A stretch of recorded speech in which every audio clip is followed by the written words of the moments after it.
Ladies and gentlemen, fighting out of Las Vegas, Nevada, here is the skill, the highly regarded Devin the Dream Haney. Bud Crawford is a fight fan, and he's a fight fan's fighter. The Ennis Express is a runaway train.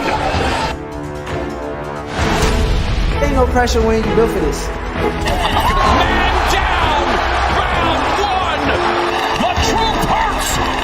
Ladies and gentlemen, presenting the undefeated super flyweight from San Antonio, Texas, Jesse Bam Rodriguez!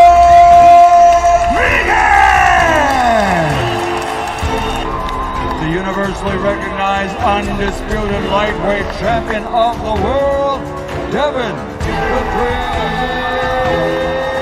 Haney!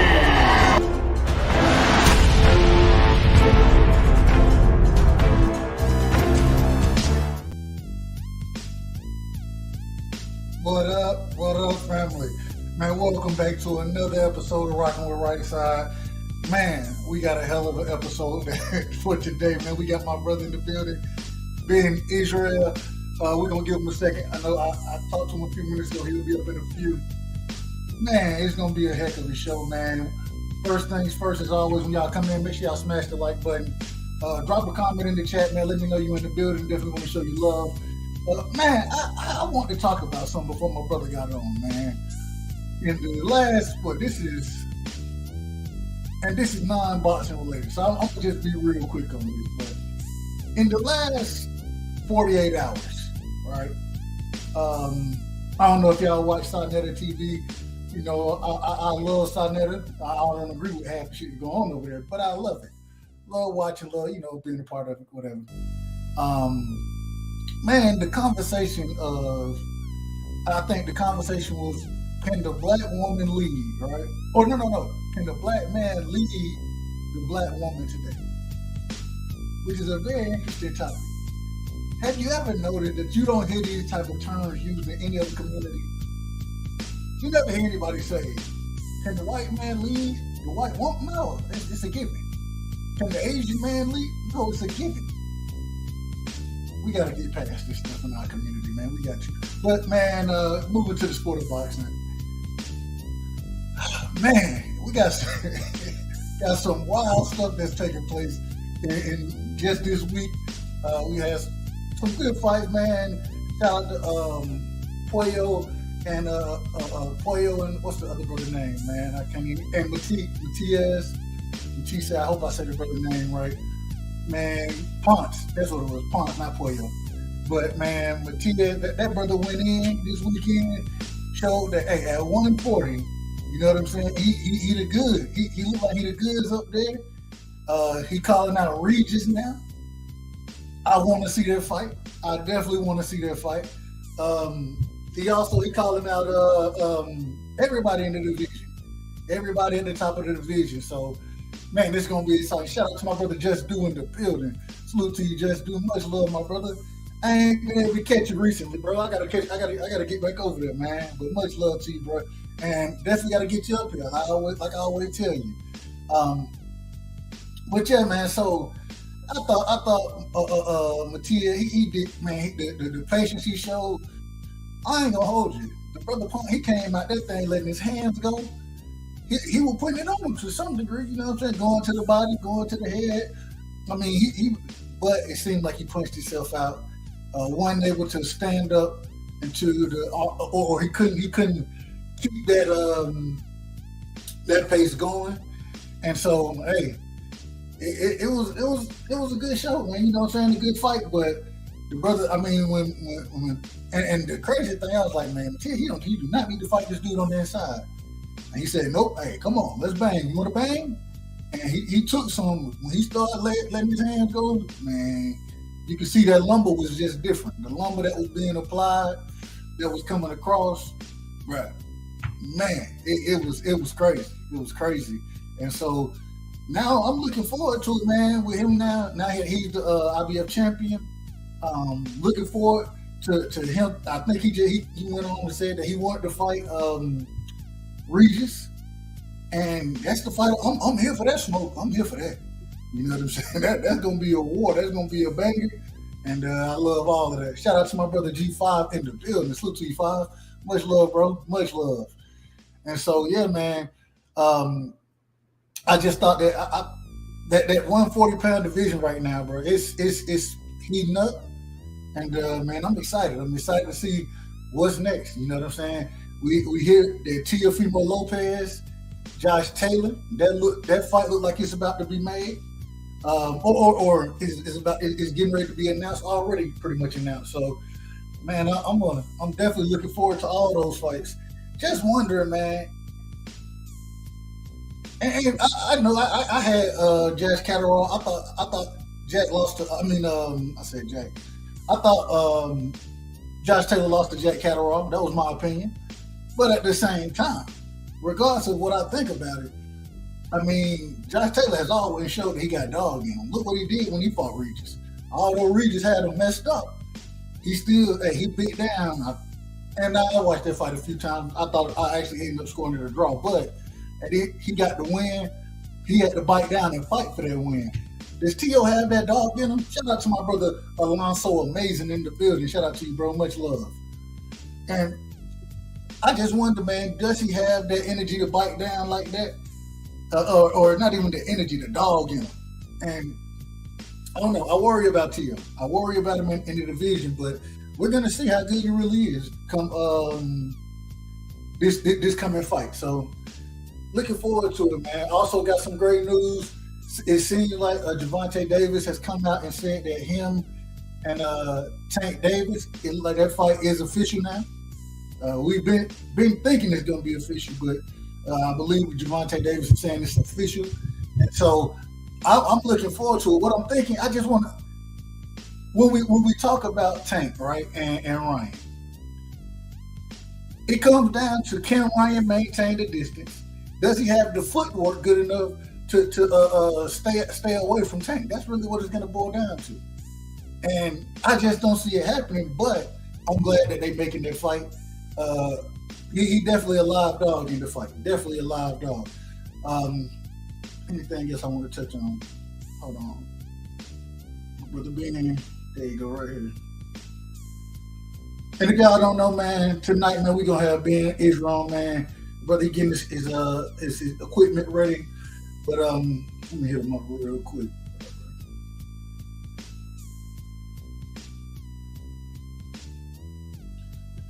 Shout out to my brother Knockout Boxing 86 TV in the building. What up, Knockout?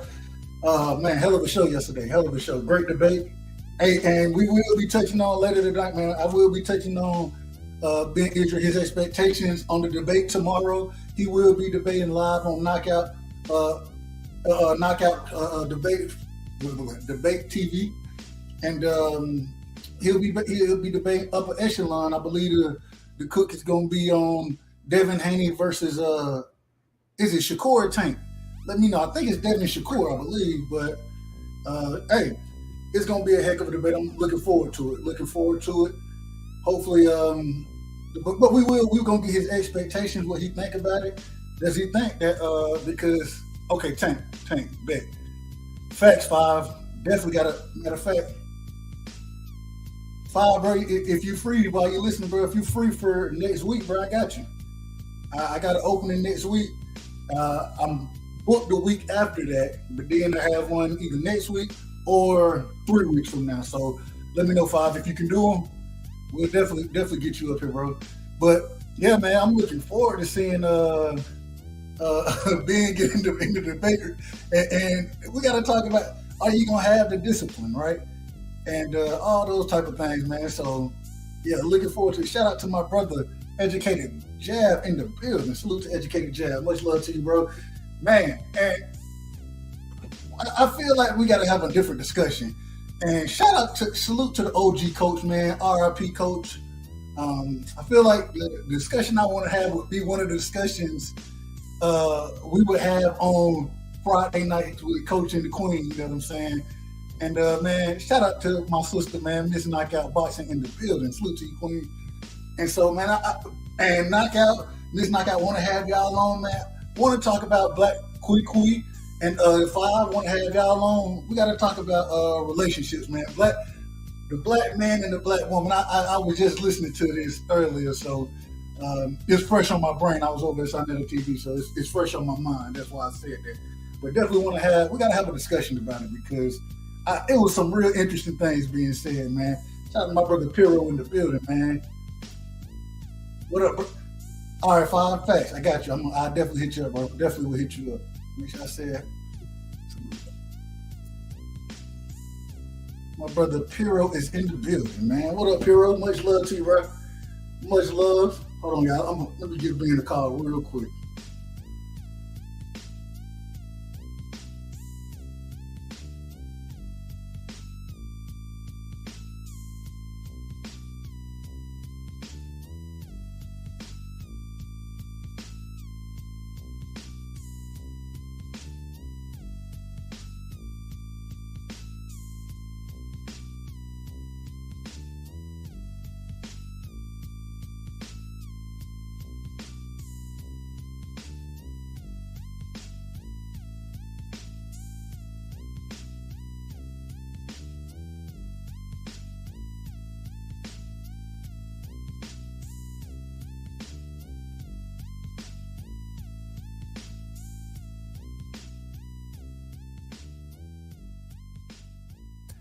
All right, there we go.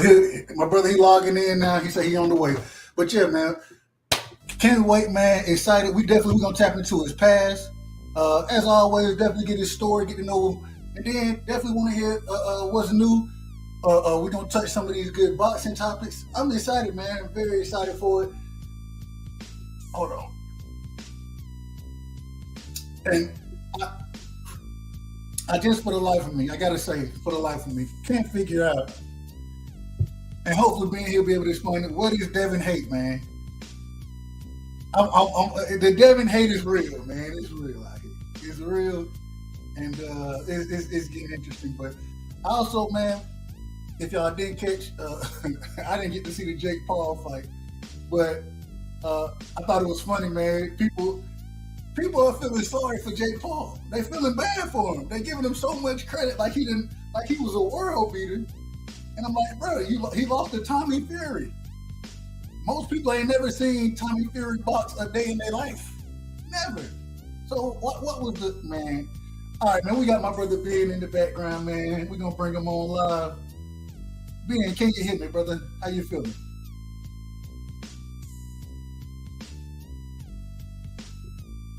You on mute. What's good, right side, man? Y'all hit that like button, subscribe to the channel. We got the most hated motherfucker up in here. We got Benjamin Israel up in here with my dude Dub right side, man. Y'all subscribe to the channel, man. What's good, right side? Ben, man, what's going on? How you feeling, bro? Man, I'm feeling like $1 million, my dude. Man, so first off, I got like this, and I say that the self-proclaimed most hated man in these YouTube boxing streets. Ben Israel. Yes, I'm here. I gotta ask. How did you become the most hated man in these YouTube boxing streets, brother?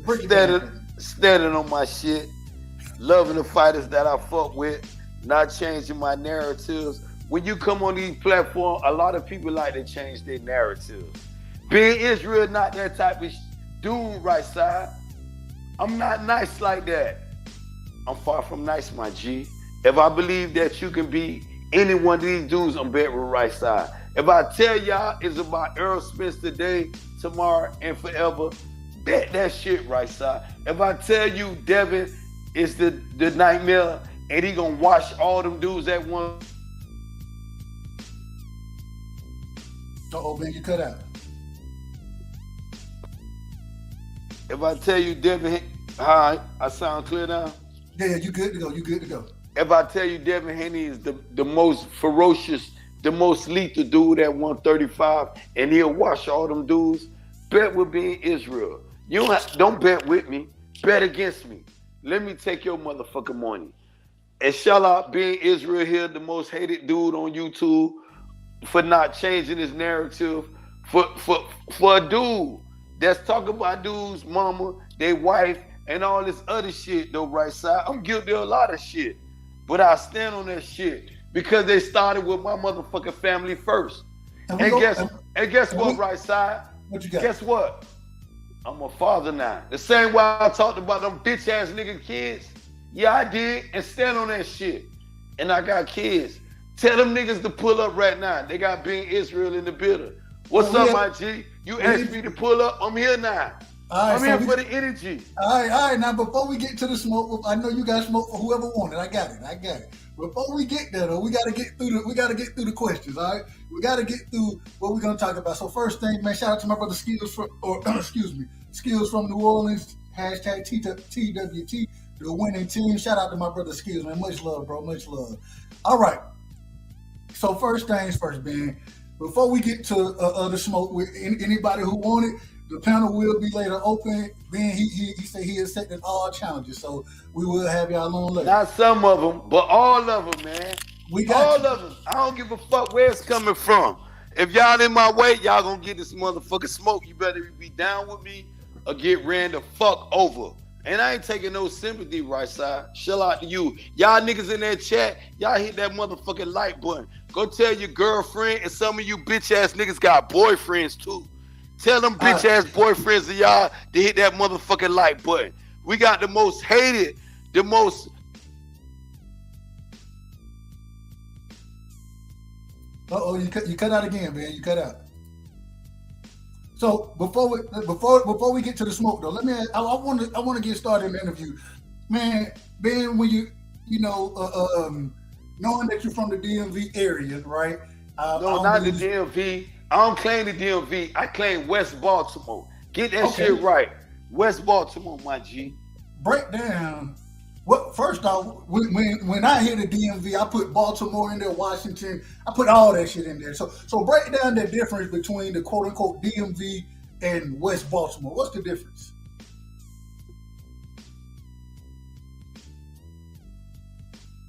You're on mute, brother. You're on mute.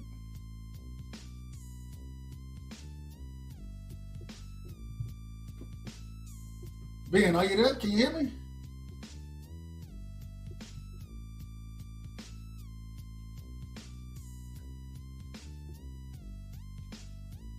All right. You can hear me. You can hear me, West Side. Now I can hear you. I can hear you now. You can talk about the District of Columbia's Maryland and motherfucking Virginia, DC, Maryland, and Virginia. That's all that shit stand for. When my ancestors came here and we had to sit here and pick cop for them pussy ass crackers. Or do I got your permission, right side? Because you can't keep hitting my mute button, my G. Because I'm gonna keep it professional, respectfully. Yeah. Ben, this is look, the interview tonight, but it's about you. You hey, do your thing.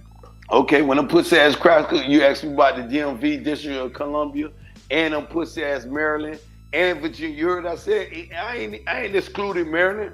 My home motherfucking town, West Baltimore, to be precise though. And the whole motherfucking Baltimore. I give it up for my whole motherfucking city though. You feel what I'm saying? Ain't no motherfucking, cause when you get in any city though, it's the shenanigan. It's the buffoonery. These sections beefing with that section. I was there. That's the same shit got me sent to federal prison, right side. But when I went back home, when I went back home, this is why I was telling niggas on the east side, man, it's all love, bro. They know what Being Israel about. They know what Bodation about. I uploaded and emptied the clip in a minute, though, my G. But I ain't on that shit now. I'm on about enhancing my people on right side. You feel what I'm saying? When I put... Ben, you cut out, brother. You cut out.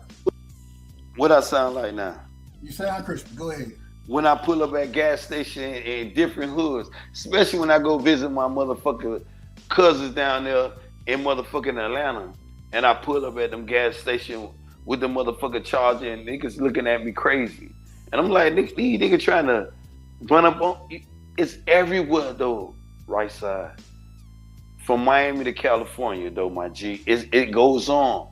But when I talk to these little young dudes and I tell them, man, bro, you don't have to do this here, man. Take the little money you got and buy you some weed.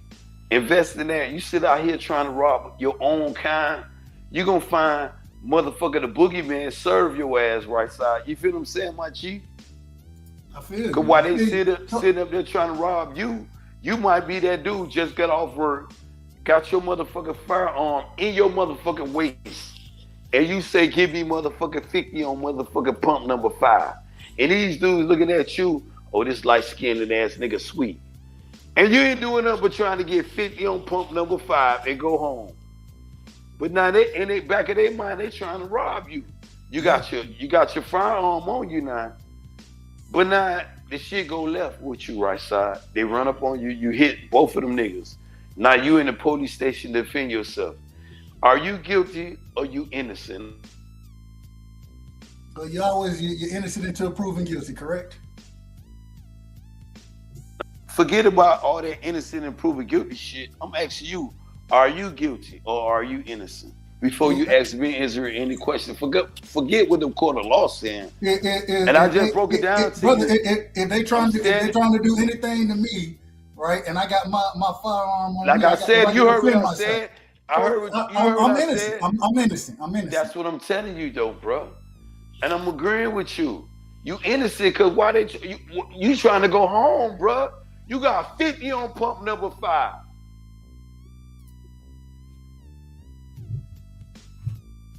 Hold on, sir. Man, you keep cutting. That's all. That's the only thing you asked for when you went to the gas station. 50 on pump number 5. Now these niggas trying to take your shit, but you got arrested, firearm, and everything. Then these niggas done up on you, ready to kill you, but you up and then blah blah blah. Shit go left, and you just said right side, you innocent. So, but then to enhance my people. Whether it be the people that I got beef with or other people that I don't got beef with. Y'all got to keep that narrative, bro, lined up right. Now, what's up? Y'all bitch ass nigga hit that like button. We got the most hated nigga on YouTube cooking with motherfucking Dub right side. Dub finna question me. Now answer the question, Dub. Let's get this shit popping, my G. Let's get it popping, brother. So, man, growing up in West Baltimore, what did you stay in a single mother house? No. Hold on. Let me finish the question first. Did you grow up with multiple siblings? Break down the whole experience from your youngest memories of growing up. You know, when the Most High, when I got the aware of life, aware of what's going on surrounding me. I was about 4 years old. I knew my mother was my mother. I knew my father's. A lot of kids be saying things right side. They be saying, oh, yeah, I know this is my mama. But when you knew right side, I said it was 4 years old when I knew my mother was my mother, my father was my sister, my brother. I came aware of all the surroundings. Remember, I'm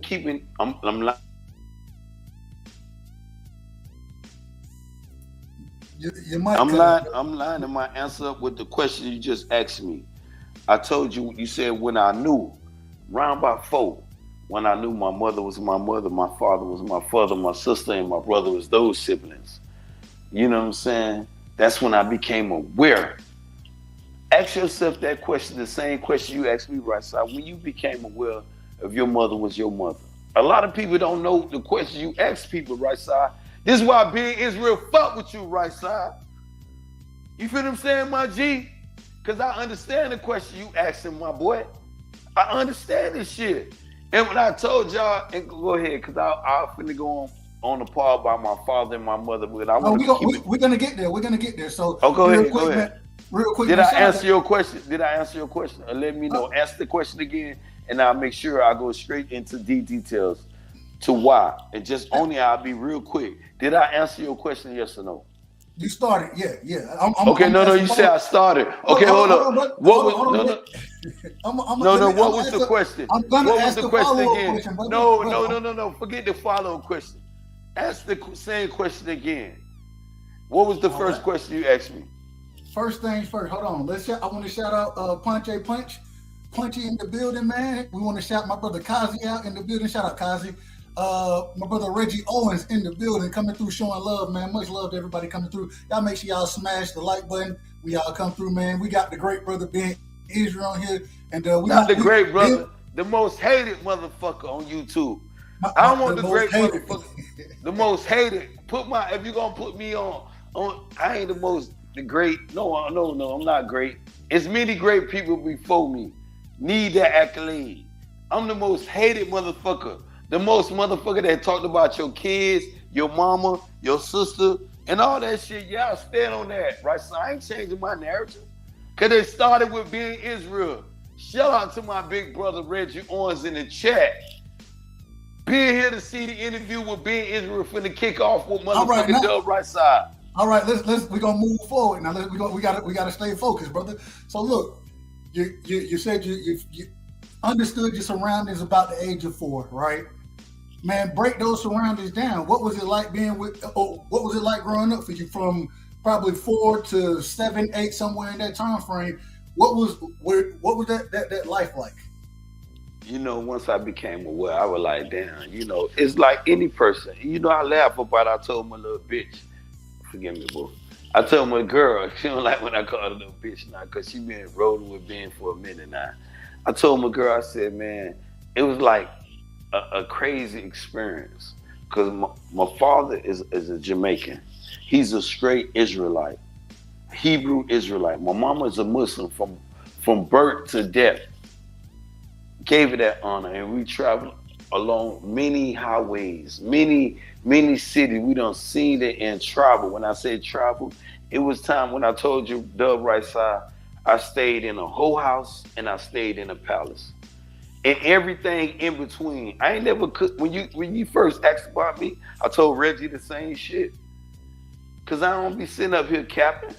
I ran away from my house on motherfucking Rightside. How old were you? When I left the crib? No, when you ran away. About 7. About Okay. 7, 8. Why, do you remember the reasoning on why you ran away? You know, because you know, my old girl, what she was kicking off and what I was going through at that time was 2 different elements. You know what I'm saying? She wanted me to be her son. And then I was in love with the streets at that time. You hear me right side? How I sound? No, you crispy, brother. You cook. Hey, it's on you. You know, I wanted to be in love with the streets. You feel what I'm saying? Right side? I ain't want to talk about all the Israelites and the Muslims teachings and upbringing. I wanted to be a motherfucking kingpin. Not a kingpin at that time because I wasn't aware of what a kingpin was and what it stood for. But I wanted to be that dude on the street. At the tender age of about 6, I left the crib, but when I became aware, it was about 7. Because my mother had us traveling, I'm talking about across the continent and in all the U.S., all the cities and states in the U.S. I could tell niggas about fucking Detroit, California, especially California. My sister got residence there now. You know what I'm saying? I'm talking about Milwaukee, Seattle, anything, every little place that the Black Panther stood for, my mother was there. Okay, so let me ask. So your mother, so when you say she was a Muslim, she was a part of the Black Panther movement? Nah, she was a part of the struggle with her. I'm gonna say that. Because she's not here to speak for herself. Because, like I told you, right, so I ran away from the crib. I ain't understood what was going on around me. My daddy, my father, I ain't gonna say daddy, because when I get on these platforms and I hear dudes talk about their daddy and their mama, I don't refer to my mother as a mama. I had a mother, right side. You feel what I'm saying? Someone who nourished me, who taught me, who showed me everything, and I had a father right side. That's the difference for some of these dudes. And to all them bitch ass niggas, when I talked about them niggas' kids and they aunties, their mama, when I told them I want your mama so much, I ain't changing my stance right side. You feel what I'm saying? So go ahead. I don't expect you to. You want to ask Ben Israel? So after you kind of ran away, did you come back to stay in West Baltimore? What you talking about? You done left the whole. You asked me when I was 3, and you just left and talk about leaving West Baltimore. No, brother. I asked you you broke down what was going on, and then you said you ran away at 7, right? I ran So away. now- I ain't left Baltimore at that time. I just ran away from my crib. Okay. So you were still in Baltimore. I just ran away from my house. I ran away from that. Got you. So come on now, you gotta line up right now, my G. So with you out now at 7 years old, you out on the street.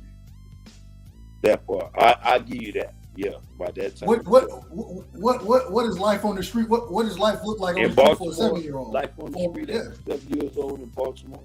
Because I can't cap for no other hood. You got a little static. You got a little static in your mic. A little static. What I sound like now? Nah, you kind of staticky on it. Hold up.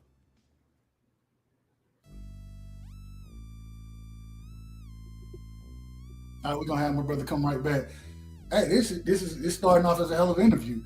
I mean, my brother said he running away at 7.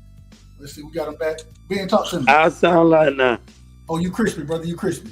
Okay. I got to get everything clear with my dude, Rightside, man. Y'all hit that like button, subscribe to the channel. He got the most hated motherfucker on the YouTube up in here with him. Being y'all Israel. You know what I'm saying?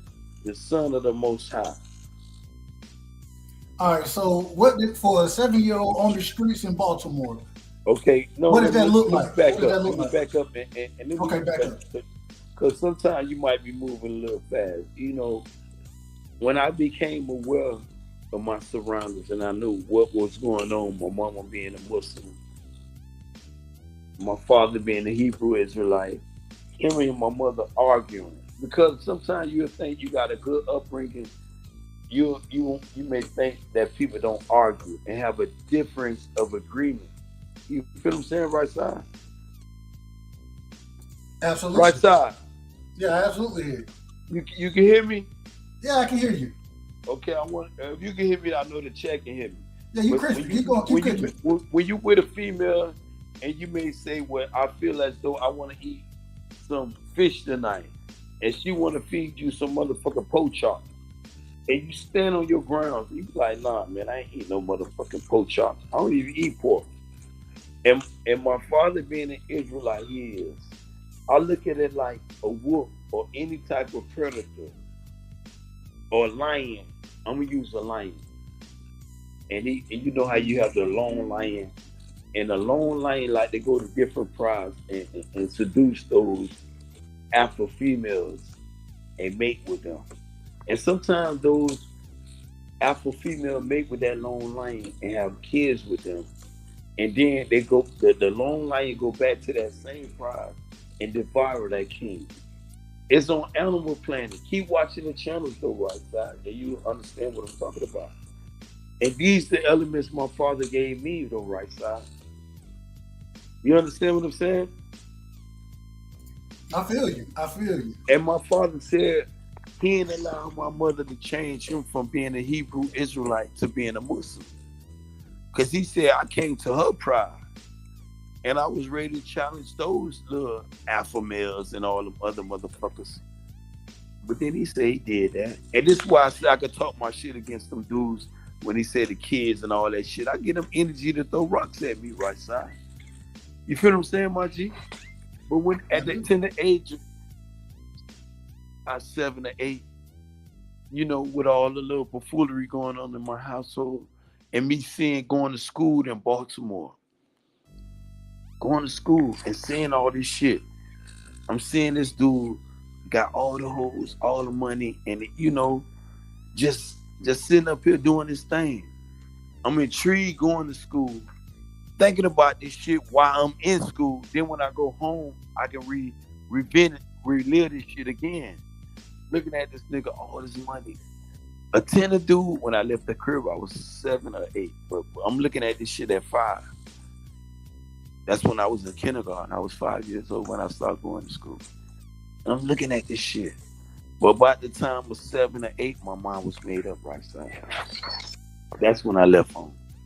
For the very first time I went back, the first time I ran away, I'm not going to say, no. My mind wasn't made up. I was kind of like undecided. And I went back home. But then when I was home, Because my mother always had, my father always provided. My mother had a refrigerator full of supplements, steaks, beef, you know, lamb, you know what I'm saying, duck, goat, whatever it may be as far as meat. Beans was phenomenal. You know what I'm saying? Black, you know, all that shit though. You said But then I was still looking at the streets, my G. Okay. Now, I want to ask you this before we move forward on the streets. I know you got siblings. Were they growing up with you at that time? You know, at that time, my mother had three including me, but my father had many kids though. So, what do you want to ask though? My mother had three children. Me, when you were growing up around that age, who were you the closest to as far as your siblings go? And whoever you were the closest to, were y'all running the streets together? I ain't never ran the streets. You saying my siblings? I never ran the streets with my siblings, but I got other dudes that I ran the streets with, West Baltimore, and it's even some dudes when I got out of jail, I brought down to Miami with me. Even in New York, before I even left Baltimore, I was in and out of New York too, because I got my grandmama on my mother's side that I took. Well, I share with the people in the platform about. I had an auntie. I'm gonna say that right side, because I had an aunt, and I never grew to knowing my grandmother on my mother's side. But I'll let you go ahead, and I share all that with you, my G. Okay, so now you know you done kind of saw the lifestyle that the hood famous are living. That's what I call them, respectfully, of course. That the hood famous are living. You see, and you like, man, I want this. You know what I'm saying? I want to be making the money. I want to have the women at a young age. What did you start doing to make that happen? It wasn't about I wanted this and I wanted that. But when you see, like, you might see dudes in your neighborhood get money, got hoes, and all this shit right side. At 6, I'm gonna use that because that's when I was in first grade. That's when the streets was a word to me. I was a word to life at 4, but the streets was a word to me at 6 years old. Because in Baltimore, people grow up real fast though. And at the tender age of 6, I understood my mother, my father, my life household, and even the streets. And I ain't say I was no drug dealer at 6 years old, but I understood, like, these dudes selling dope, these dudes trying to rob, these dudes ain't shit. This dude is a wino, this dude is the drunk. You understand what I'm saying right now? Yeah, I do. At 6 years old, I understood and understand those attributes. Those elements, that's what I want to say. I was gonna say real quick. Hey, you said you wanted smoke. Shout out to the brother Freezing Boxing. Hey, he said he got smoke for you. Respectfully, he said he got smoke. All right, yeah. If you got smoke, if you want to do it now, but if you don't want to do no more interviews, you can bring his ass up here on the right side. And I got a meeting tomorrow. All you bitch ass niggas in the chat, y'all want to see what being Israel? I'm live tomorrow at KOTV, and I'm challenging my brother, the upper echelon. I sound up, my G. It sounds like I'm in and out. Yeah, you kind of popping. You got static on your mic. And you're kind of going in and out. All right, he'll be right back. But and really, we want to wait to the end. The end of the interview for the smoke. Ben, he always welcome. If you want to jump on later, feel free. But at this current moment in time, we ain't looking for no smoke. Real quick though, shout out to my brother. Who else I got? My brother, Not Me, in the building, man. Salute, Not Me. Much love to you, brother. Much love. Man, I want to hit one thing Reggie just said. Reggie said he remembered he used to get mad as fuck at his moms and would think about running away, but them niggas in LA, they wasn't letting it go down like that. You know what I'm saying? Which that's a lot of the culture that we grew up in as Black America, man. All right, my brother Ben is back. Ben, you there? Yeah, I'll sound now, Dub. You crispy, brother. You crispy. So, we're gonna we ain't gonna open the panel up just yet for smoke. We'll do that in a minute. So now you know what I'm saying. You done or you kind of done came into or left home, that type of thing. You're starting to come into your own as a young man, right?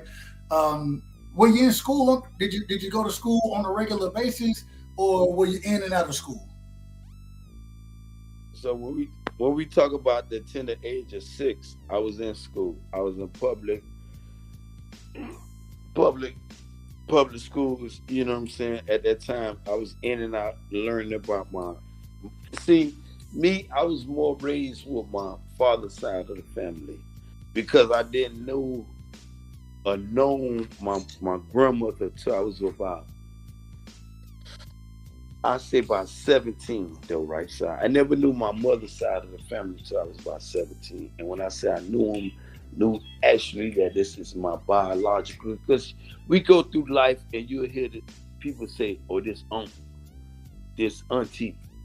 And you being a child, you'll grow up and hear your mama saying this auntie, and you'll think that's your real auntie till your mama have to break it down, or your father, bitch, the motherfuckers ain't no kin to you. Then you go and get confirmation from your mother, and she said that's a great friend of the family. But then when I knew my actually grandmother, my grandmother was a practical nurse at Bellevue Hospital in New York for 28 years though, bro. Damn, 28 years? At Bellevue, that's in New York. That's solid right there. That's real solid. So did you and that was you said that's in New York, right? Yeah, that's in New York. That's my mother's side of the family now. You know what I'm saying? So, Bellevue. Go ahead. So now I never had a relationship with her growing up, down my deep. You know, so and growing up. When did you meet her? When you know, when did you build a relationship? Let's say it this way. You know, let me go back, cause okay, let's go back. You know, when I was about, let me know when I'm breaking up or I don't sound clear, because I want to make sure people hear this, especially you though, dog. You know, when I was by like 6, and I became aware of the streets, going to school forward and backwards, because where we stayed at in Maryland and Baltimore, I had to go to school, and I seen a lot of shit going to school. You know what I'm saying? I had a friend that when I was on my way to school, he stayed in a certain section of Maryland, Baltimore, to be precise, West Baltimore. And we hook up and we started talking. And he was the very first dude that introduced me to, I ain't gonna say to the streets, but he started showing me like, this, that nigga, this, that nigga, this, that nigga. Because a lot of, when I say that nigga, I don't want to put names on my dude, because a lot of people say, you snitching on me, you was on YouTube talking about the hood. Yeah, you ain't gotta put no names out there. Don't put no names out there. You feel what I'm saying though? Yeah. But a lot of people that's on YouTube that know me, they'll tell you, oh nah, it's 100. But then when I met my dude, you know, when you go to school, you see shit, you in school, that's different. But then the coming from school part, because when we going to school, their business was slow. I understand it now, growing up and being a part of the same element. So shit might not be, they probably just coming out on the block or still on the block all night long. You can hear me right side? Yeah, crispy, keep cooking. Okay, and then when I go to school, I'm going to school 7 o'clock in the morning. You see, I'm gonna give a name for an example, like right side. I see right side out here when I'm going to school on the block. Man, y'all motherfuckers stay to school. Here go $1, here go $2. You feel what I'm saying? It was a couple of dudes in the hood that gave love to the dudes that's going to school. You feel what I'm saying? This is where I learned my shit from, as far as giving back to the communities. Whenever I travel, I always go to the city, and I find out like the shelters, and I take part of whatever activity they're going in, giving back to the communities, whether it be in Atlanta or motherfucking Baltimore. You know, I gave back in the lateral part. That means the end. Lateral part is the end of my own city, though, right side, because I was a motherfucker person being a plague to my same city. I was a dude out there in Maryland selling dope and running up on niggas, causing all type of havoc. When I hear dudes like Reggie Owens and the other dudes, man, all that, they call it Bob now, B.O.B., black on black crimes. And then I look back on my life, but I was aware before I started meeting these dudes, before I even got to the U2 streets. I was aware, I'm like, damn, man. Because when I got out of, I'm going too fast right now, because let me back all the way up again. Because, at the tender age of... Hold on. Let me do this. I'm gonna put some structure to this so we can keep moving forward. Right. So now we done got to the part, you done met your homeboy, he the one who kind of showing you or showing you, okay, this person is this, that, he kind of giving you the lay of the land, right? First things first, this has to be after primary school, right? So was this middle school, high school? What's the time? It's around first school. I met my G when I was in like first kindergarten, but we started being aware around 6 years old, around first grade.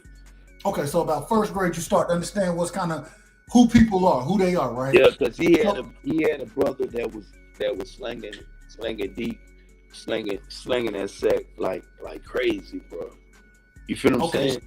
And he had an older brother who knew the game, who was in the game at this time, right? You feel what I'm saying? And at this time, people was picking on me because I came from that type of background.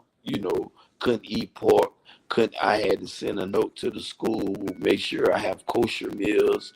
I can't eat this and that. And a lot of people picked on Benjamin at this time. Now we got some static from your mic. I want you to be crispy. Shout out to my brother, the OG Bruce Gas, boxing, jazz, and more in the building. You know what I'm saying? Much love to you, Bruce. Shout out to my brother Juice for coming through, man. Much love, Juice. So, what I sound like now, dog? Yeah, you're still popping. You're still crackling. All right, we'll get my brother. He'll be right back. And it's an interesting story. It's funny because this is a story of a lot of people, right? Nobody specific, but these are the things that went on. And mind you, remember the time frame that we're talking about. All right, here we go. All right, Ben, you back in the building, baby. Go ahead, my G. Ask your question. You crispy clear. So now let me switch over. Give me 1 second. All right, put you in the right spot. So y'all, you and your homeboy, y'all figuring the game out, man. Now at this current moment in time, did you play sports? Were there any hobbies that you had outside of kind of or anything else you were doing? At that time, at the tender age of about 5 or 6, I didn't play sports at that time. All right, so the streets was infested with crack, heroin. Well, heroin was the plague of Baltimore at that time. It wasn't really crack. If I can ask real quick, what year? Can you give us you don't get the exact year, but a time frame? In the 80s, I'm gonna say the 80s. Early or late 80s? In the mid 80s. Mid 80s. Okay, I got you. Mid 80s. It was plague. I'm talking about infested. Like some of you dudes got roaches in y'all crib, running around crazy. That's how the heroin was plagued in Baltimore. Uncontrollably. Crack crack exploded though, bro. Because heroin was the choice of drugs. Hold on, wait a minute. Hold on, we're gonna get there. We're gonna get to the drug. We're gonna get there. So now, like you say, now you're starting to get older, right? You're going through elementary school, getting ready to go to middle school, those type of things. You moving fast though, because I'm still in elementary. You said, okay, maybe my bad. Hold on. Let me ask the question. Go fast. I'll pick up where you want to go at. Go ahead. Let me ask the question. So now, what did the progression look like going from the first grade, starting to get an understanding of who's doing what, this, that, whatever. What did that progression look like going all the way from first to fifth grade, right? So, and that's a great question you asked, though, because that's exactly around the fourth grade where it really turned left for Benjamin. Benya, my name is Benya. I'm named after my father. It went about the fourth grade, because going back and forth to school, And then when it's some days that I skipped school and I was with my homeboy, I'm looking at his brother just slaying the block. And man, I'm with him. So I was watching out. They called it damn what they called it. It wasn't watch out, but they called it a name when you was looking out for the sack. You feel what I'm saying? And then we was on the block and we was the eyes of the block. And I'm paying attention. He doing it for his brother's sake, but I'm watching the bond man, the police and everything. But I'm like, damn, these dudes in though.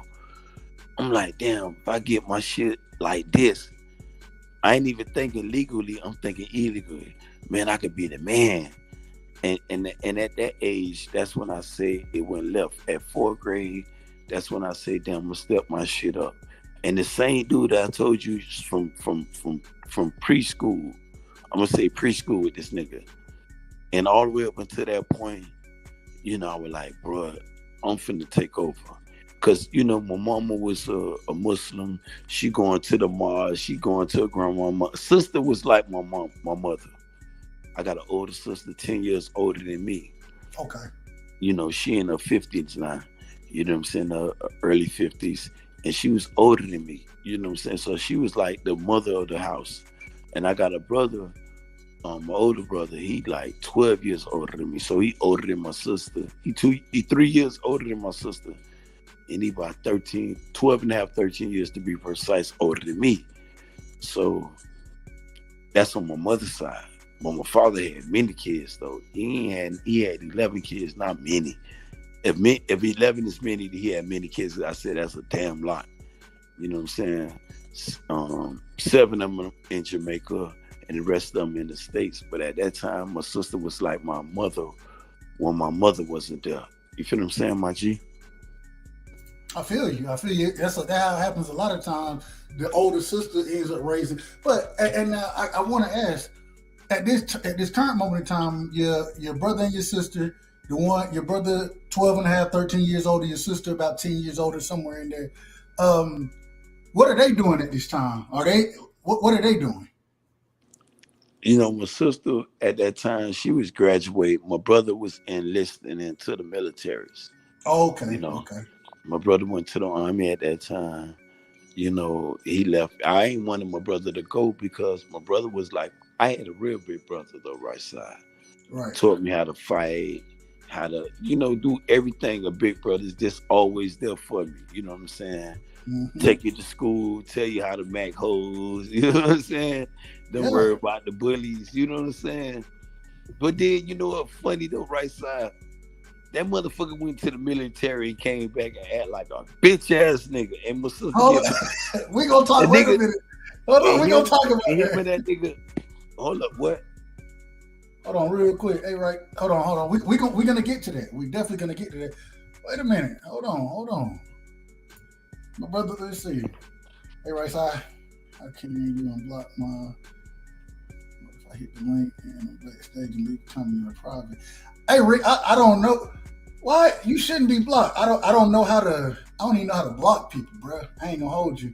Let me see something. Give me a second. You know what I'm saying? Give me a minute, and I'm gonna have to talk to somebody about unblocking and all that. Why are you blocked? Nobody shouldn't have blocked you. So, but Rick, man, we will talk about that when I open the panel up, man. Jump up and I'll try to get you straightened out, brother. All right, so. So now we got before we get all the way into your brother going to the military, that type of thing. At this, where's your father? Right? Is he? And I know you said Papa was a Rolling Stone to some degree, but was he? Did you grow up with him? Did you see him on a regular basis? And then also, where is he when you get to this 4th, 5th grade age for you? Because we are, as always, fathers are very impressionable on their kids. So, what was your father at this time? Respectfully, of course, respectfully. I understand. You said answer the question about the father, but the second question I'm kind of puzzled about. You were saying the second question you asking, where was my father at the time? Mm-hmm. Okay, so let me address that. And the first question, you know, at that time when me growing up in the 5th grade, my father, like I told you, I had a father. That means he was aware. I knew who my father was. Ain't that I thought JoJo was my daddy or Boo Boo or these other shit these niggas growed up with, thinking these weird ass niggas they daddy or they father. I'm gonna put respect on they shit, cause I talked about a lot of dudes. When you think Boo Boo and JoJo y'all father and your mama, you done had a heart to heart with your mother, and she done told you, "You niggas ain't your father. I just was sucking their dick." Mom, you sucking them niggas dick and they ain't my daddy. Yeah, I was a bitch. You know, but I knew my father at that time, right side. You feel what I'm saying? But I wasn't intrigued. You hear me, right side? I wasn't intrigued to knowing him as my father. I wasn't intrigued to knowing my mother as my mother, right side. Because I wanted to learn the vibes and the movements of the streets. I want some money at that time. You feel me, my G? I feel you. He was still coming around paying ties to my mother. That's the second question you asked me about. Was he still there? He was there. The first part, he was still there because you asked me one question, but you broke it down. He was there then, he was there then. Even to the time I went to federal prison, I lost my mother and my father while I was incarcerated. You feel what I'm saying? But at that time, he was still there. No, I lost my mother while I was incarcerated. I lost my father when I got out. Though. Now, hey, real quick, you got some static again. Are you on a cell phone? Yeah. So look, try this. Instead of going in and coming out, what you may want to do, if you go down to the settings, you can change your audio, right? You might want to try that. Go into the settings and change your audio from, I don't know, whatever you're on to. I can't remember when I used to use my phone. I don't remember what it looked like, but go try to adjust your audio, maybe from speakerphone to something. Okay, he can't. He'll be right back. Hey, Rick, try your second account. I just saw some. Try your second account. Try to comment in here, and then I'll get you right, bro. I just realized I didn't know I had so many. It was a lot of people back there who were blocked, so didn't have a clue all them people were blocked.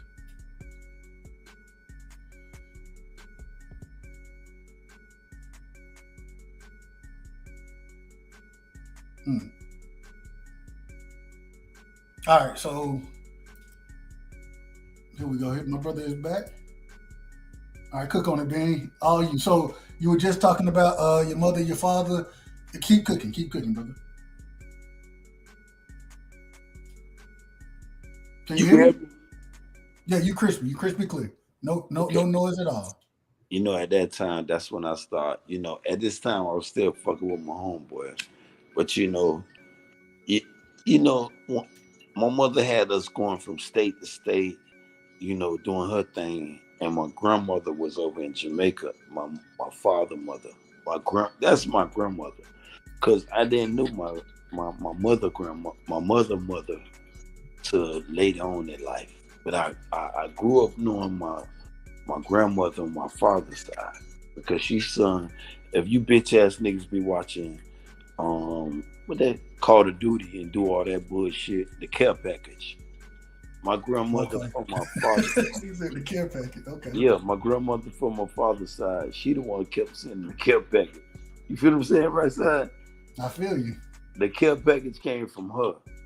But then, you know, as I got older, you know, I knew my auntie, but I never, you know, my grandmama, but I never knew, like, sat down and, you know, had a heart to heart till I was later on. I think I started knowing about when I was about 11.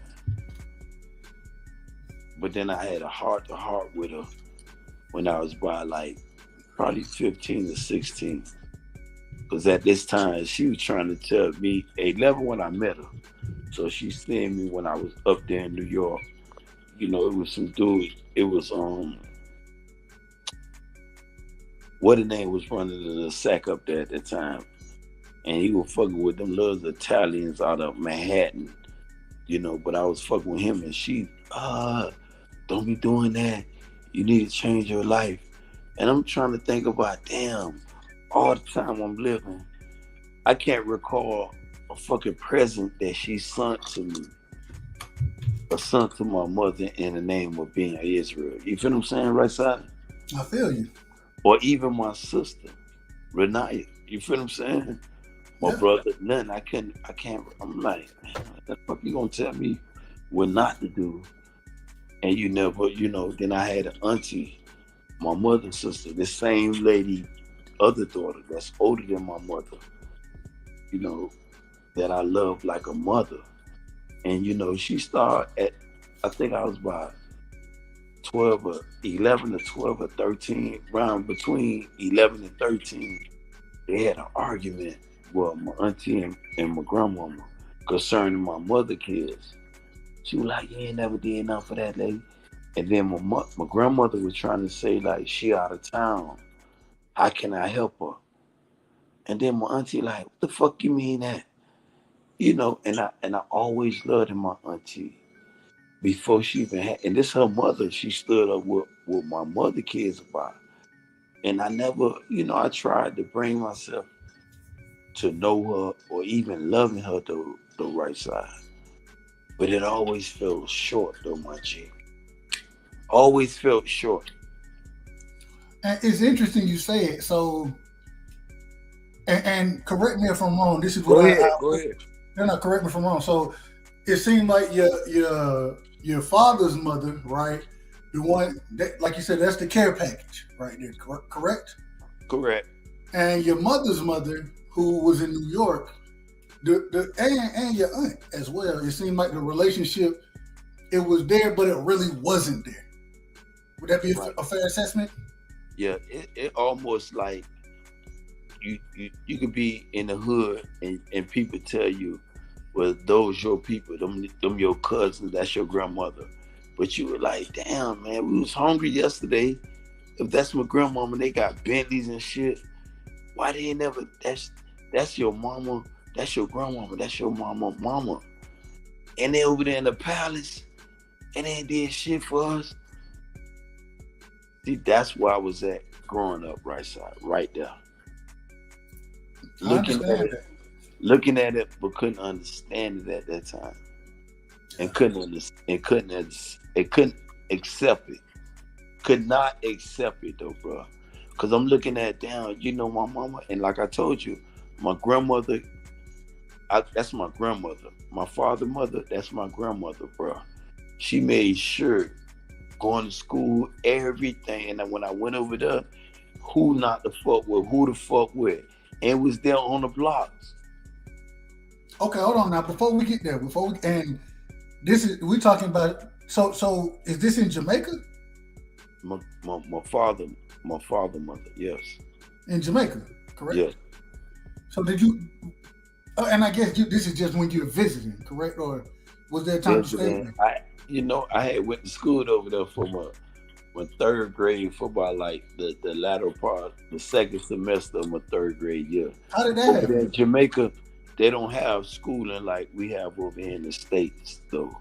And what I mean by that, like in the second part after January, that's considered the fall in the summer semester. I mean, the winter and summer semester, the latter part of the semester, because you only got 2 more semesters after the ending of the winter and the motherfucking the summer semester, going into the summer. We got the static back from you, brother. We got the static back. Hold on. What I sound like now? Yeah, still static, brother. Oh no, it's this little popping noise. All right. Man, interesting story so far. Make sure I got my. Here we go. So here we go. All right, Ben, you there?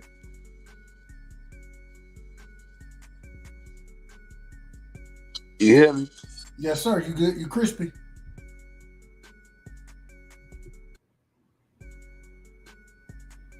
Yo. All right. Yeah. You good now? You good? So I wanted to ask this. Well, and I know you was just saying how the semester. First off, what led to you going to school over in Jamaica? It wasn't the part what led me. It was the part what was going on in my life at that time. You can hear me? Yeah, you got a little background noise. Sound like I don't know what I don't know what it was. Maybe music playing or something. Nah, you playing something. That's your music. Nah. It's when every time you talk, I just hear it's a little. I don't know. Keep going. It don't matter. It's fine. It ain't messing the. Nah, I you want hear. to make sure that I crisp because I need you and everybody else to hear this shit. What it sound like?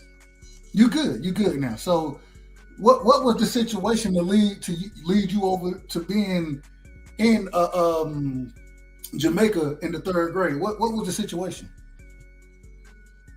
You know, at that time, like I told you, my mother was traveling. You know what I'm saying? And my father was, he worked with the school board of Maryland. You know what I'm saying? I'm gonna say that. That nigga worked with the school board of Maryland. And then I knew my grandmother, his mother, and I start, it's like building a relationship. It's not building a relationship because it's your family. But I grew a bond. I'm going to use that. My bond was more intrigued with them because this was my immediate family. It's all I knew. I ain't knew my mother's side of the family, only my auntie, like her sister. Her other sister, my uncle, I never really established a relationship with those people. You know what I'm saying? Gotcha. You get me right side? No, you crispy. You crispy. So when you end up over in Jamaica, did that change anything? Because I think you said third grade. So in the third grade, did it change anything when you came back? No, I ain't changed nothing because at that time, you get me? I'm clear. You crispy. Or at that time, my mother was in and out, and at that time, my mother was messing with. I think, she had another dude she was intrigued with. My father was like almost like in love with my mama, but my mother wasn't in love with him. I don't know because you had a wrong lion who seen this alpha female and intrigued with them and start building a relationship. But then when she wanted, what my mother want and my father want was basically, I understand that, was on two different, right side. My mother wanted my father really marry her and take her away from all that shit. My father was like, he was more concerned with my mother's side of the family.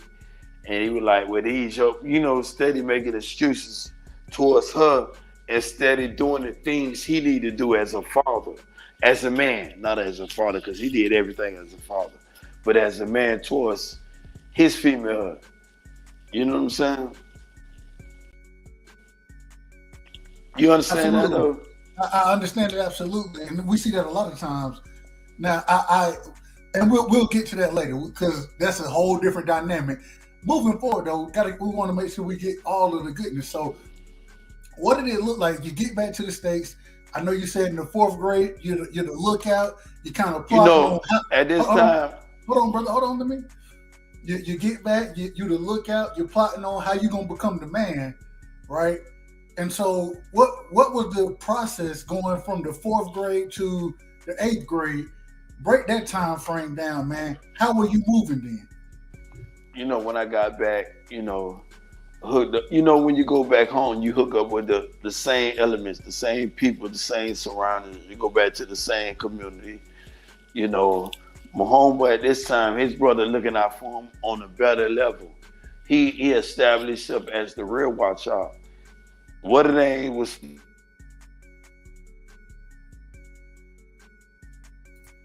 Ben, you cut out, brother. You cut out.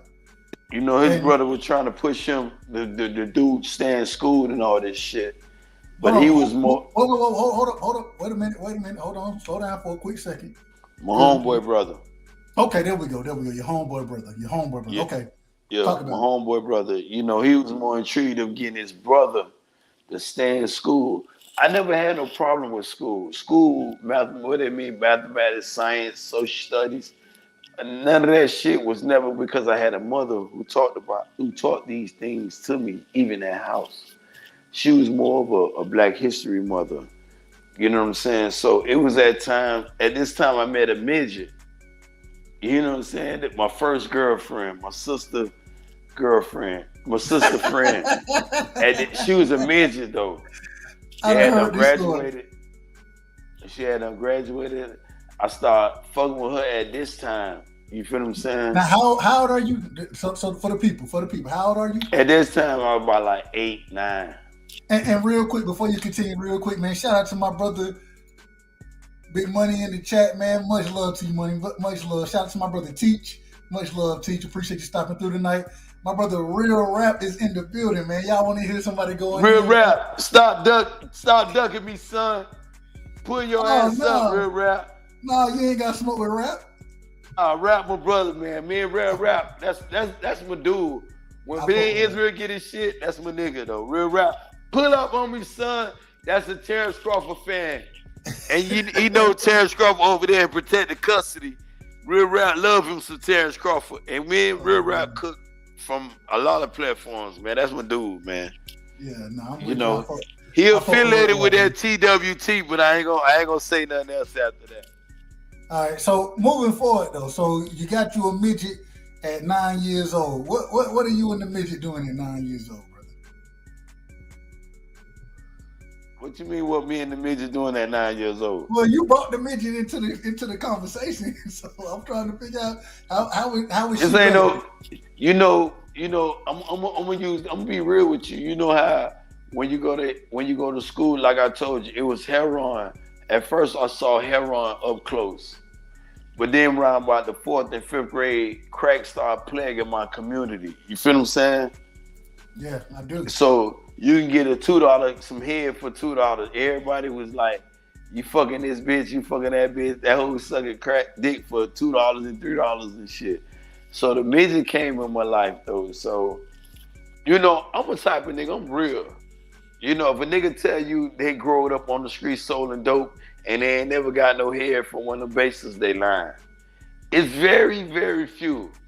Very few, right side. So the crackhead knew my sister. I mean, not the crackhead knew my sister. The midget knew my sister. And while I was fucking with my homeboy and his brother was plugged in, he was going to DC. He was eating, bro. I'm talking about eating. I don't even want to tell exposed nigga name. This how I got caught up going to federal prison. Cause me and his brother ended up being real, real close. Cause my dog that I fucked with, he wasn't paying attention to the streets like he supposed to. Real quick, man. Shout out to my brother, Pool Counter. Ben, you cut out, brother. You cut out. Right now, Pool, man, we talking about Ben Israel and Pool in the building. Ben Israel lifestyle, man. Him growing up and his story, brother. We're talking about his story. Yeah, man. So you cut out for a second. Break that point down that you were breaking down about your friend's brother. So my friend brother at this time, he wasn't paying attention. Hey, I'm listening to the music, man. You got me bothering my sister's dipping. I took shit in the background. And we got the shit all on trying to put it on a little thing. But yeah, at this time, you want me to turn the music off, brother? Turn it down a little bit, cause I'm bopping, cause I'm trying to bop with the music and talk my shit. You know what I'm saying? I'm all in the whole zone over here, cause you know that's the past though. But when I started fucking with my brother, my homeboy brother, shit went left. I mean, it went right first. It was going good. You know what I'm saying? Because he was fucking with these niggas out of D.C. If you meet a nigga out of Baltimore and dudes out of D.C., it's beef, bro. I'm talking about it's like rivals, bro. I'm talking about it was bloodthirsty at this time. But this nigga was telling me, man, if you gonna get money, man, don't let no nigga tell you to fuck with your niggas and da da da. And I still, to this day, this one was able to come down to Miami and develop like I'm developing and prosper like I'm prospering. Because I don't just get caught up on how dudes say because I'm from Baltimore, I'm only fucking with Baltimore niggas, or it's death. It's that, but at the same time, it's Baltimore today, tomorrow, and forever. But at the same time, I'm open. I'm an open market to fuck with niggas and do business with everybody. And this what my homeboy brother was that type of nigga. He was all up and he was like, I took the nigga to New York. The nigga was scared to go to New York, bro. I said, man, my grandma, my auntie up there, bro. He was like, what? Took the nigga up there though, right side. when he seen that shit, me and this nigga relationship like blossom, bro. Blossom. But some of the niggas that led me to federal penitentiary, that who he was fucking with. Now, hold on. But before we get to that, because I want to go there. I want to go there. When we speak on it right now, and I think this is the perfect time to say, have you made it to high school at this current moment in time? At this time, I was entering high school. At this time, I think I was about like 13 or 14. I was going into high school, leaving middle school. You know, at this time, you were still in middle school. Middle school, some of the schools in Maryland at that time was middle school was from 6, 7, and I believe 8. And some of them was like 7, 8, and 9. It all depends on what community, what area you was in. But the area I was in was hosting 7, 8, and 9 in West Baltimore. And people, when you hear me talk about Dunbar and what the other little middle school name was, when you hear me on platforms talking about these little schools, that's what I mean about that. You know what I'm saying? So at this time, I was entering high school. It's still in the middle, but entering high. I was in that 9th grade. If I stay in your community, I'll be in high school. But at this time, everything was left in 9th, entering 10th. Because when I got actually in 9th, I went to downtown Baltimore. That's considered East Baltimore, and I went to the high school down there. And my brother, I always call him my brother, the right side. I got only one brother. Well, I got 4 brothers, but I got one brother on my mother's side. But this my homeboy brother, I consider him my brother too. And I'm just saying, when you say your brother, you're talking about the guy that and. My homeboy brother. Hold on. This is just a recap for anybody who's not listening. I don't want to say his name because no, you ain't got to say no name. Hold on. I just want to recap it for anybody who just tuning in. When you're saying your brother, you're talking about your homeboy who you met in pre-K for kindergarten. Who I grew up with. You're talking about his brother. You're talking about his brother as your brother. Correct? As my brother. Correct. Respectfully. The one who pretty much showed y'all the streets. Showed me the streets. Right, correct. Okay. Keep going. You know, at this time, so, you know, me and him start, you know, because I was a dude who saved their money right side, like always. And at this time, I had enough to buy me a 28. And I was doing my things in the streets, and I was still getting money from him, you know, running his little blah, blah, blah, blah, whatever it may be. You feel what I'm saying? So he started paying attention to me because my 28, my ounce went from 1 to 3. Then I wanted the motherfucking QP. This when shit he was like, man, what the fuck you doing? Because I ain't never missed school. I had honor rolls, bro.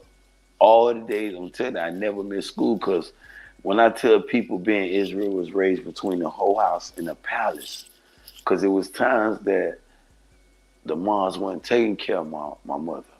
You know, when I first understood, because remember I told you when I understood life, I was like about 4 or 5. And I understood my mother was just there.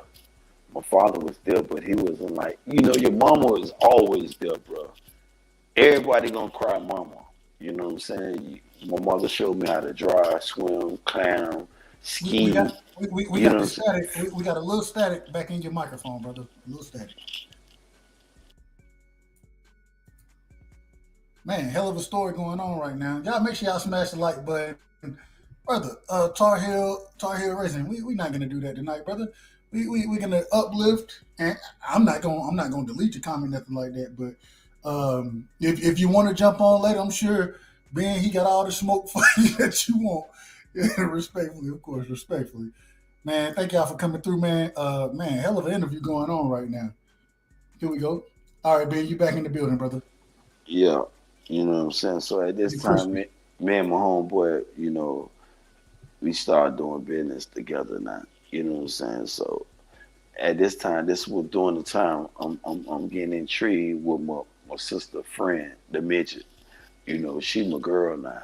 You feel what I'm saying? I'm feeling like I'm the shit. She doing all my little tests in school. The All midget, my the little, midget is your girl. You done made the midget your girlfriend. yeah, shit, nigga, nigga, shit. Hold She, on, but was she like a senior or something in high school, and you was nigga, in the you eighth know, grade or something? yeah, that's when I first. But then at this time, she finished. She done went all off, and she grown now. She Okay. she years older than me. But then when I start, you know, becoming aware of what's going on around me, I'm the man now. Put it this way. You the man in the streets. You the big dog. Who to pay attention to. You know what I'm saying? Because I'm here when you Hold go on, to hold on. sleep. You cut out. You cut out. You cut out. Say that again. You the man. I'm I'm here when you go to sleep. I'm who you see, and when you wake up, I'm who you see. At this time, when you probably remember, nigga, you go to sleep for 2 hours, nigga, playing your little Atari shit all night long. While you paying attention to Atari, I'm selling heroin and motherfucking crack at this time. Okay. Cause heroin was plaguing Baltimore. You ask any nigga from Baltimore, heroin, that Montego Bay, that boy was the shit though. Heroin was plaguing the streets this time. Crack came after that shit, but even to this day, it's for some strange reason that motherfucking heroin still plaguing my streets, bro. Still plaguing the streets, and you know the kind of not the move fast forward because I'm kind of hoping all these other dudes talk about they got smoke with being Israel. I want to hear this shit with them. And that's why I say so. Let me. I want to keep we an But hour going and a half in. We're an hour and a half in, and we ain't made it past childhood, so we got to move forward, brother. I want to hear your first story, and my first question is in high school, right? I know when we're talking now, this is that way like we left. Let me get there. So okay. Go ahead. You know, by this time, you know, I'm the man now. You know, first whip, first everything. Got a car.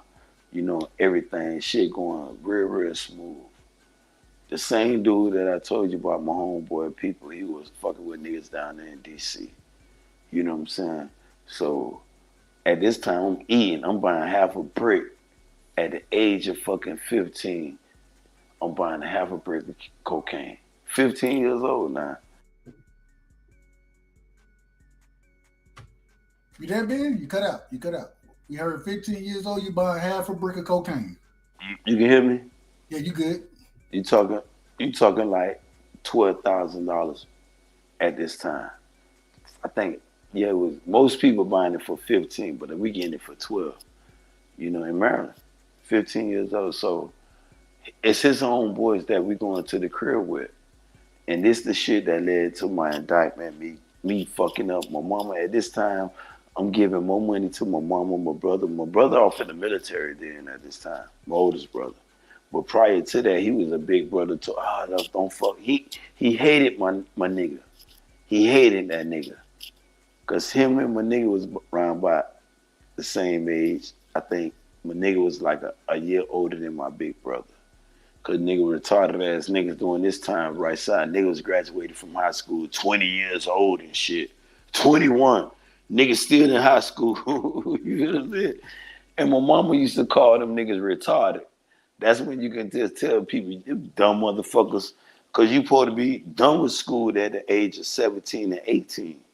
When you got motherfuckers still in high school around 19 and 20 years old, they retarded. They bitches done flown 3, 4, 5 times in school. So my brother, it's facts. Ask any motherfucker who done went to school, they'll tell you, yeah, he telling the truth. Niggas know. My mom used to call that shit out. This is why I said I had a mother. And at this time, so me and this nigga, we doing our little 1-2. He fucking with niggas down there in DC. I never wanted to fuck with niggas in DC. Nigga used to rob them niggas though. Go down there, take this shit. I used to take his homeboys, the same nigga I'm telling you about. He wasn't into robbing niggas, but he had some niggas that was down with him, into masking niggas. So we used to go up there and slide on niggas in New York in my home people backyard. Now I'm talking about taking them niggas shit. Cause them niggas in New York was real overwhelmingly friendly, nice. Them niggas was super nice. Them niggas will sit there and give you their money, and you can tell them niggas, well, I got this and that. Show them niggas like a OZ, let them niggas go up there and test it. They'll come downstairs, give you about 20. You cut out, Ben. You cut out, Yeah, brother. them niggas come back there and get. Yeah, you cut Them out. niggas come back. The niggas come back. You'll get them niggas an O to go test. Then the niggas will come back and come out. Well, I want this much, that much. This when you go left with the shit, cause you already know niggas on the 9th floor. They said that my nigga up there with him. I'm downstairs. They let the nigga know I'm watching the little with a sack at. I ain't worrying about his people talking about, cause ain't nothing in there. Ain't absolutely. You can send his people down there to rob the little car, take the shit. It ain't nothing. Nigga already telling you, bro. Nigga got people watching you, watching that. So he gonna be ready to test this shit. When he tests and see it's good, give you the cash, out of there. And I used to set multiple shit up for the niggas though. But at this time, back home, he was fucking with some niggas out of DC. And then me and the nigga went half on some shit. And then the nigga was talking, and his homeboy was trying to rob me and him. And I'm scrapped. I got my little nigga, and he got his little homeboy. The little homeboy, I started convincing the same nigga, and this nigga named P. I'm gonna just say P. The nigga he grew up downtown, nigga grew up right there from the bus station in downtown Maryland. Nigga named P. You ask any nigga. So I'm telling the nigga, this my homeboy people now. Nigga, I was finna say it. It's cause the nigga, I'm telling the nigga, man, you know these people, oh man, they shred. We get to the crib and these niggas moving flake, bro. When I say flake right side, you done be like I come to you, I might say, man, they got their pistol on me. You were like, I still want to pat you down. If I got a pistol on me, why you patting me down right side? I'm gonna ask that question. What you think, I got a bomb on me too? Or you can say, let me get the pistol. Let me get the pistol so while we doing business. Yeah, that's what I'll be you like, feel what I'm saying? Yeah, so it been times we done came, you asked for the pistol. Y'all scrap. Y'all nigga scrap. The fuck you mean? We didn't finna get these couple of bricks. And the fuck you mean? Or let me get the pistol. Y'all go ahead and talk to my nigga. Get up the pistols. Cause nigga gonna pat, whatever. At this little, I be telling nigga it was extortion time. You feel what I'm saying? This nigga, whoever winning, except rules and regulation. The A side. In boxing, they call it the A side. You feel what I'm saying? So you got to agree to this shit, or we ain't doing no motherfucking business. We ain't no fighting nothing. Get your ass on. You can turn. Yeah. So at this time, nigga ain't asked about none of this shit. You feel what I'm saying? So this when the shit left when I went to prison. I might be fast forwarding, or if you want me to stop and go. No, I want to hear the story. I'll finish. So at this time we going in. So he got. Hold on, brother. You cut out. You cut out, brother. Bing, are you there? Respectfully, of course. Respectfully. You can hear me? Yeah, we got you. We got you again. Go ahead. Okay, so he got his home. He got his homeboys. I got my home. He got his homeboy. I got my homeboy.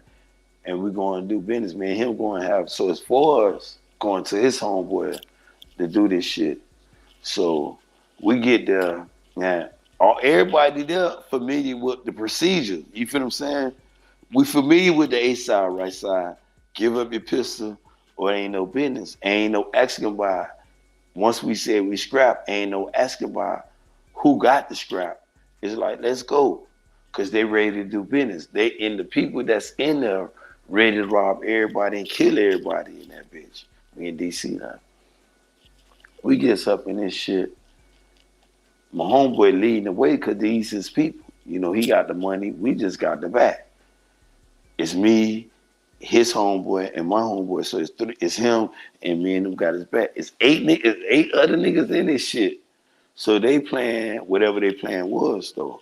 So we get up and just like I tell you, niggas always throw that little, hey go this wood, they go woo woo woo. Might show you a little picture of what it is. And they break off a side of the dope that they want you to test, or they'll go in the middle of the shit. So I told my homeboy, if they do this shit, we just want to just bust the whole thing down and take a piece out of this shit. Because most likely, if it's robbery, they only got one. Hold on, Ben. You cut out again, brother. You cut out. And real quick, man, shout out to my brother in the building, man. Always much love to you, brother. Appreciate you coming through, showing love. The brother said he had a work event. Hey, get that promotion, brother. Do your thing. I ain't mad at you. Ben, are you there? You can hear me? Yeah, we got you. So usually, So and hold on. Let me recap. I want to make sure we in the same spot. So y'all done went in. Y'all expected them to ask y'all to test a piece of it. You saying if they say that, we just gonna break it all down because it's a possibility of something may be going on. See, it's 36 O's. I'm finna violate the game right now. It's 36 O's in the brick, 36 ounces in a kilo. So most time when you do business with a person, if you got a dummy, they call it a dummy brick, though, right side. They'll stick an ounce of some real dope in the brick, in the dummy brick. They might put it on the side. They might put it on the middle. So when they do business with you, this where they digging from. They're digging from where the dope at, the main dope. Everything around it is a dummy brick. So if you say, nah, fuck that side, I want to break this part off and cook this shit, you know that shit ain't coming. He know that shit ain't coming back. You feel what I'm saying? So this was shit went left with me, everybody, right? So he trying to convince my homeboy, well, this, here. Nigga done dug this shit out the brick and just say, here, cook this shit up real quick. We all in there. We sit back, we smoking weed. Ain't nobody got no business doing with them. So I'm telling his homeboy, man, tell your homeboy, break that shit off the side of that bitch. He already in agreement with us. His homeboy saying, man, this nigga trying to get us to cook this shit from where he want us to cook this shit from. So he done went up and you know. So nigga talk about, man, who? He said, man, this is my little dude. That nigga there is like, he called that nigga his son. He said, man, this is my son, bro. What is you talking about? He was like, he need to fall back. He like, nah, man. So he steady, my homeboy steady trying to, you know, let me cook this shit off. He said, man, that's the shit, man. If you don't want to test that, it ain't no deal. So he said, what about the other brick? Nigga ain't had time to dummy the other brick up. Shit going real left now. You feel what I'm saying? So now you got two brick. It done went left fast. It's going left because they don't got time. It's a thing if you say, okay, let me put this aside. Here with the other brick, nigga. Pick off any side you want to do with this brick, nigga. Right. He don't want to do that because they done put the little dummy in the first brick. Right. And they trying to get us to get the two and get up out of there. Tell the nigga, nah. He knowing what it is because I'm pressing his homeboy. Because if I press my homeboy to press him, he ain't gonna believe it. His homeboy like, nah, man, tell him the other shit. He don't want to do it. So at this time, remember I told you, got about like 7, 8 niggas in there with him. Get it.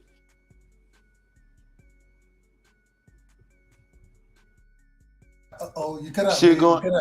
Shit, you hear me?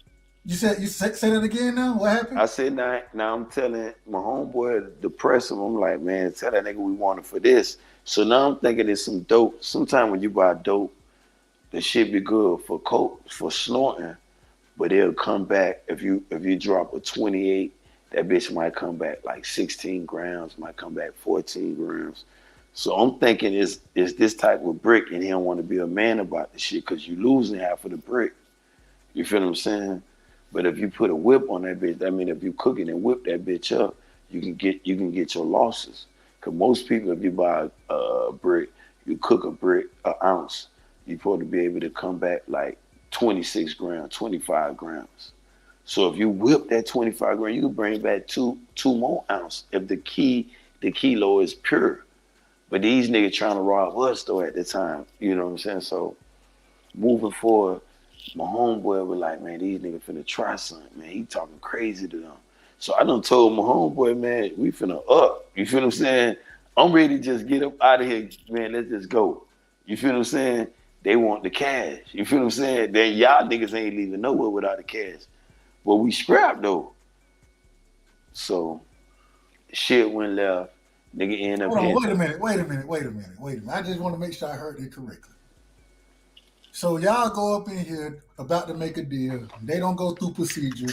Allow y'all to be in the spot like y'all in the spot.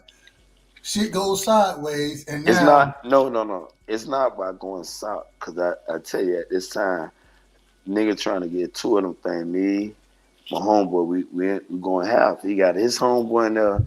me, and I got my homeboy in there. I You got know you. what I I'm got saying? you. I So got you. we It's trying to all just y'all. long as the shit coming back on cooking and shit, we ready to cop and get the fuck out of there. Got you. He telling us this the only thing you gonna test from. That's the first brick he's showing us. And you The said sec no. the second brick I done told his homeboy, man, look, tell him let's test the other dope. Cause I'm saying it was so maybe this the type of dope, cause I done bought some dope like that. You'll buy that shit, they call it quick, the shit it'll lock up on you real quick. You can't whip it. Soon as you put that shit on the stove and lift that shit up, you'll see that shit locking up on you without even doing nothing, without putting no cold water, nothing on that bitch. That bitch will start locking up on you. So you know what it is. So it's still some baruka. It's still some A1. You can only get off on this shit snorting. And some people that know dope, they'll tell you that shit. So I'm thinking maybe they got this shit and don't want to just advertise it. So I'm telling my homeboy to tell his homeboy, man, tell him let's just test the other brick and let's get out of here. They don't want us to test the other brick.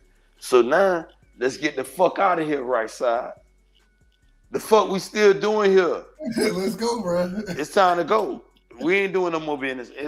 All right, we'll check y'all later. They don't want us to go because they want the money now. This was shit going left at now. Man, y'all don't want nothing, not even a 28. Nah, nigga don't want nothing now. Because I don't know where y'all finna go at with if a nigga get this 28. Because I know y'all finna do it right there with this dummy ass 28 at. Or this 14. I don't know what y'all got right here. Y'all ain't finna break off. Because if it's business, it's time to do business, man. They ain't, especially if you don't know a person. Either you gonna be saying, man, ask your homeboy over there on da-da-da-da, or ask your homeboy over here. Da-da-da-da.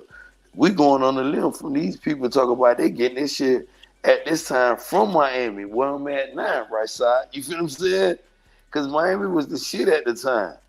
And you can ask any nigga doing business. Every city, Texas, California, everybody want to do business with niggas out of Miami, bro. Everybody. And these niggas talk about they got that rainbow dope. They used to call that shit.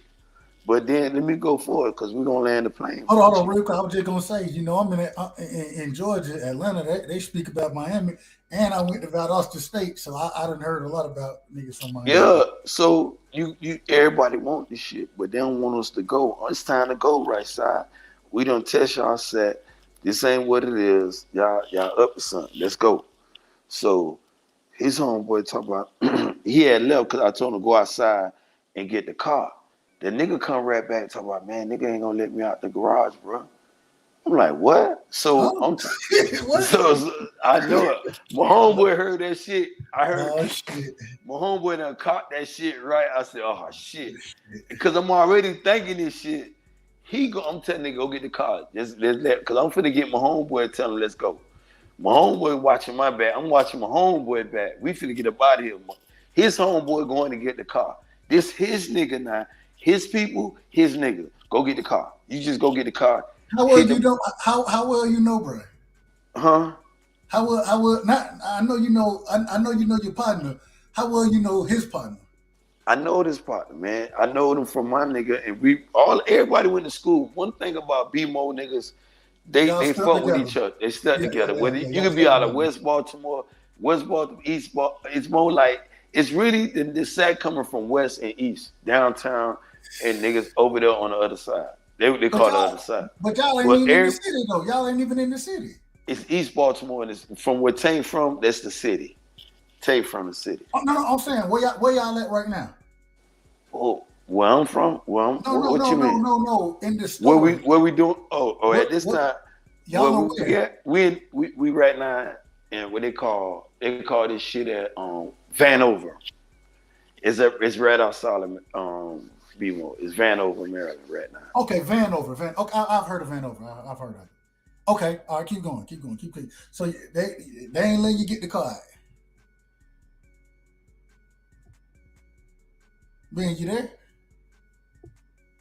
DC and Baltimore is real Hold on, connected. hold on, That hold on, shit. hold on, hold on, hold on, hold on. DC, DC, You cut out, you cut out, you cut out, you cut out. DC and Baltimore is real connected. It's like right there. So during this time when we went down there to do business, he sent me out of DC, but the place we went at is right there outside of DC. You feel Well, what I'm saying? no. We got that. So we going in there, and at this time, because I want to move fast with this shit, because I want to. It's almost 10 Eastern time. You know what I'm saying? I'm kind of like my sister, like, man, she want me to talk about the juicy part. And I want you to meet my sister right side, though. You feel what I'm saying? It would be my pleasure. It would be my pleasure. You know, at this time, because this the past. I could talk about the past right side and laugh about it. Let's move forward. Because the past. Hold on, Ben. The past is where it's supposed to be at. Ben, hold on, Ben, hold on. The past, no, I gotta get it on, cause where I'm at now, my sister listen, ain't there, bro. Listen, you're not letting just give me a minute. Just give me a minute, right side. Just let me know if I'm wrong. This your show, brother. No, my sister ain't where me and you at. She do other little things, and I don't want to sit there and be on a platform just like I be on other people's platforms. And I said, if I bring somebody to your platform, like I said, I wanted to bring my sister right around outside before we went live. I told you my sister want to come up here, but she don't want us to talk about certain shit because her background, what she doing right now in her life, I can laugh about it. My sister weird, my brother weird.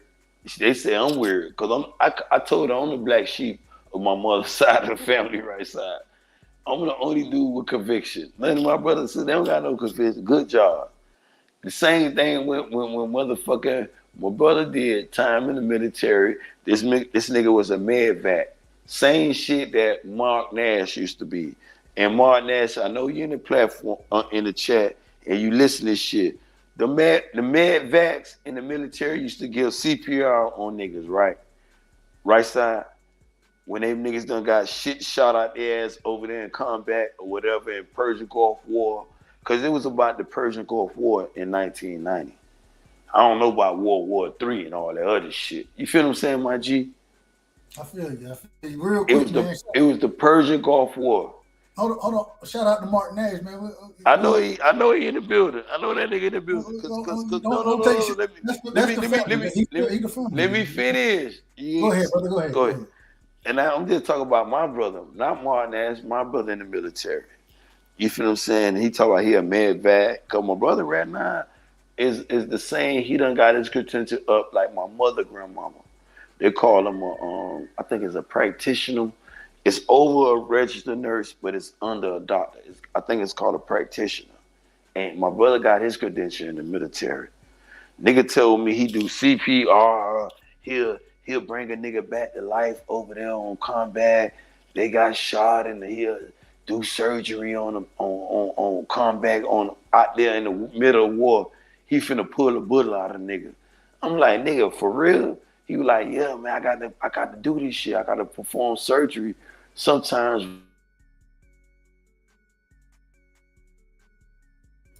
Hold on, man, you cut out. Nigga telling me he got. You cut out. You cut out. Hold on. He telling me he got to perform surgery. Okay, go ahead, brother. Go ahead. He telling me he got to perform surgery before they move the body if the bullet is bad, right? So I'm telling him in the middle of all this boom, boom, boom, boom, y'all don't get the body on the motherfucking helicopter or the Black Hawk and then start performing surgery. He said, nah, because if they bleed bad, you got to save your soldier life. So I'm telling my brother, what if a nigga need mouth to mouth? He said he gonna perform it, but then he get back home in Baltimore, and the streets is fucked up at this time. But you can't sit up here and be an advocate and save these brothers' lives on the street of Baltimore that you told me your little brother to stay away from. So how can you tell me, my brother, my biological brother, and Mark Nash, you'll give CPR to a nigga that you don't know in Iraq, because it was Iraq and Iraqi war in 1990s. You feel what I'm saying? I might be off on the names, but you know what the fuck I'm talking about, right side. Desert You know, Storm. Desert Storm. That's the name of the one. Desert Storm. Desert Crying Storm, about yeah. my brother. Crying about my brother. Got to do this shit. The nigga came back a whole new different person, right side. Nigga, how you gonna tell me you gonna save your brother's life in military, but can't save your people's life over here fucked up in America?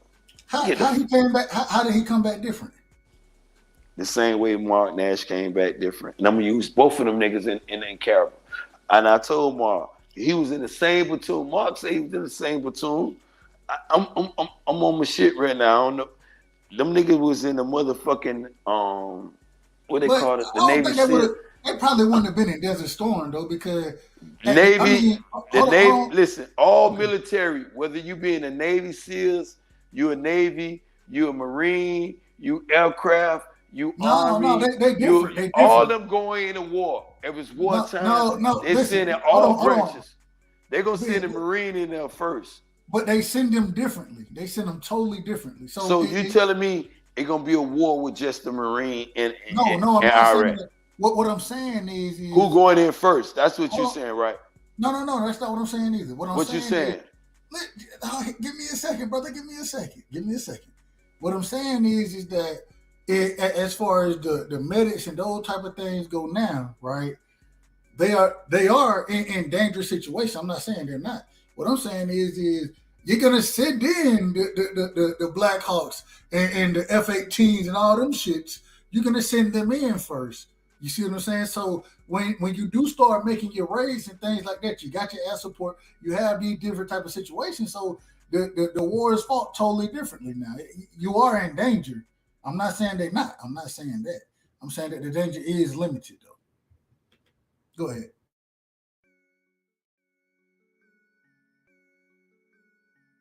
I don't got no military degree, but one thing I know for certain, if you in the military in a different branch, whether you're in Air Force, Navy, Marine, or straight up Army, or any other branch I did not mention, all of them in cahoots together. They in an agreement. They're in an alliance. We family. All us doing one. We in the Army. We serving the code of the United States forces. But everybody in each branch got a medvac, a bitch that performs surgery, do all that shit. If you're in the Navy, you're in the Marine, all Marines. This is what my brother was in. This is all the shit that Mark Nash claimed he was in the Marine too. All of them got a medvac. Bitch, you get your shit shot. You ain't gonna just pull them to get them back to the Black Hawk. You got somebody, we might be in an area that we can perform, sir. We got motherfucking an hour to be in this area before they advance on us. You feel what I'm saying? And how did that change him? I want to know how it changed him when he came back. Because you came back, talk about you and kiss a nigga in the military, do mouth to mouth. Nigga, let me talk right side. You would sit there and say you would do mouth to mouth and give a nigga CPR over there in Desert Storm. But you come home, Mark Nash and my brother. Fahim. Your mic cut out, brother. Your mic cut out. Can you hear me? I can hear you because my sister with the bullshit. That nigga named Fahim. I can talk about my family. Any person in my family you want me to say their name, I can say it because I got copyrights and everything. Ain't no snitching. My brother named Fahim, right? So this nigga with the bullshit, and I'm telling him, man, stop with the okie doke, man. You gonna kiss a nigga ready to get him out the brown on a. But let me forget about all that shit. Yeah, hold on. Wait a minute. Hold on. Let me get back to that. Wait a minute. Let me get it back to the juicy part, right? So I bet you'll like this. Hold on. Let me go back. I want to structure it. We got to move forward. We got to move forward in the interview, brother. We got to move forward. And so I want to make sure I'm structuring it so we can move forward, if that makes sense. Because we're going side to side, forward, back. We got to move forward. So move. After going so back at this to time, the situation, at this time during the situation we're trying to get this brick off, these couple of bricks off, right? They say that so, the car, they can't get the car out, brother. That's what see, this what I'm trying to. You gonna let me? I'm trying to do it for you, right? So if you let me just for 1 second. So to move that from there, I told you I know we holding up too much energy over here. So At this time, when his homeboy come back talk about, damn, nah, they talk about everybody leave together. I'm like, how many niggas over there at the door? He told us 3 niggas. I'm looking at about 3 more niggas, 4 more niggas right here in front of 3, 4 niggas. I forgot what it was. I'm like, this shit is set up, bro. So my homeboy like, this the police. I'm like, this ain't the police. They would have let this nigga out. We in here, they gonna watch him. Cause they ain't gonna alarm nobody if this the police. If you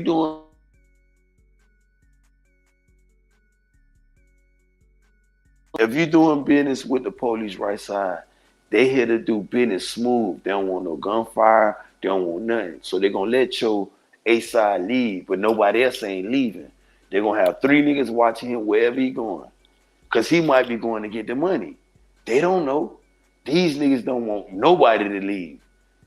Flags go up right side. You feel what I'm saying? You feel me? I feel you, bro. I feel you. The police that's what I'm gonna talking about. The police gonna let that one person, but if everybody now, you can say, nah, I can't. We ready to do business. So either we gonna do business. What y'all mean? We gonna y'all forcing this shit on us? Y'all is it take it or leave it there? What if we don't want to leave it? So now you know you in a war either way it go. Nigga, I'm telling nigga, this shit is set up, nigga. They finna rob us. My homeboy already said, nigga, man, this the police. So the nigga came back with like, hold on, wait a minute. Your homeboy done already told you it's the police? He said it's the police. That's the feeling he got. That's the feeling he got. The wait nigga who can't. No, listen, this how all us connecting our dots now. We right here. My homeboy still over there with them niggas. Man, he steady trying to talk about a price to get the numbers down low, and they talking on numbers. But we in our own little huddle. Everybody in the same little room. He come back. They don't want to. His homeboy know what he finna tell us. We didn't even get room to tell my homeboy. They don't want to let this nigga out to get the car. I know for a certain everybody at this time it was how everybody had them big ass cell phones and the flip. This when niggas just had the cell phones. They had the big blocks out, the big ass block phones. It was like a phone, big ass, great. Everybody had them shits, and they had some flip phones, the regular flip phone that you give your grandmama or your granddaddy. Right now, right side. My grandmama, granddaddy, old ass. With them old flip phones, don't got no data. You can't see none of that shit, but just gonna make a phone call. Everybody had these phones at the time. And I'm already knowing because his phone ringing like 100 times. Nigga, he supposed to be the man, so you can't expect his phone not to ring. But he telling, all right, boom, all right, yo, boom, all right, boom. You know, in the middle of doing business. Some people allow this, some people might like, man, leave that shit alone while me and you talking. But this my homeboy, we going on his vibe. But when his homeboy come from the huddle, come from these niggas talk about he can't get out this shit. They talk about, man, I'm like, man, this shit is set up. My homeboy told me, man, they might be the police. But I'm telling myself, no. I'm telling my homeboy, if it's the police, they would have let him out. I'm standing on that shit right now. The police would have let one person out because they don't want no gunfire, bro. But we ain't letting all y'all go. We finna arrest everybody. You feel what I'm saying? And to get one person out the building, that's one person they got isolated from the other 4 people that's left in the building. Because it's my homeboy, him, and ain't nobody else. Because it's his homeboy coming back, telling me and my homeboy this shit. You feel what I'm saying? So once we get this shit established, we like, man, nigga, what y'all want to do? My home, I'm ready to go. I'm getting up out of here. I'm finna shoot a bitch telling me I can't get out the door or what. So we call my homeboy over here. We tell him, man, we ready to go, man. That shit ain't, we saying it loud so they can hear. They speak Spanish and all. So he was like, man, you holding up my time. You call me. He telling my homeboy this shit here. So my homeboy said, let me test the other thing again. Man, I ain't letting you test shit. Man, just give me the money and get this shit. This what the cracker saying. Not the cracker. I don't know if there was a Cuban, the Colombians, or what at the time. This what he's saying at the time. So I'm looking at my dog. He already done caught the loaded when my homeboy came back. My shit stay caught. So my homeboy, I'm like, man, what's going on, man? I thought you talk about these motherfuckers. This what I said. This the shit that got us indicted. So he was like, man, we good, man. So we start walking. He falling behind us, man. I don't believe you doing business. Think I'm gonna set you up. Blah blah blah. We get to the door. All his homeboys at the door. Open the door. Oh, y'all ain't leaving here. I turn around and shoot this nigga, right? Nigga turn around. I don't know why. I said, man, I'm finna die. I said, I'm finna just shoot this Wait a nigga. minute, wait a minute. I So said, I'm finna die. You turned the I started off. I Hey, did. man, And went to jail. said, I said, I'm all finna that. die. Fuck I said, I'm all finna that. die. I'm getting I already know. I said, these niggas.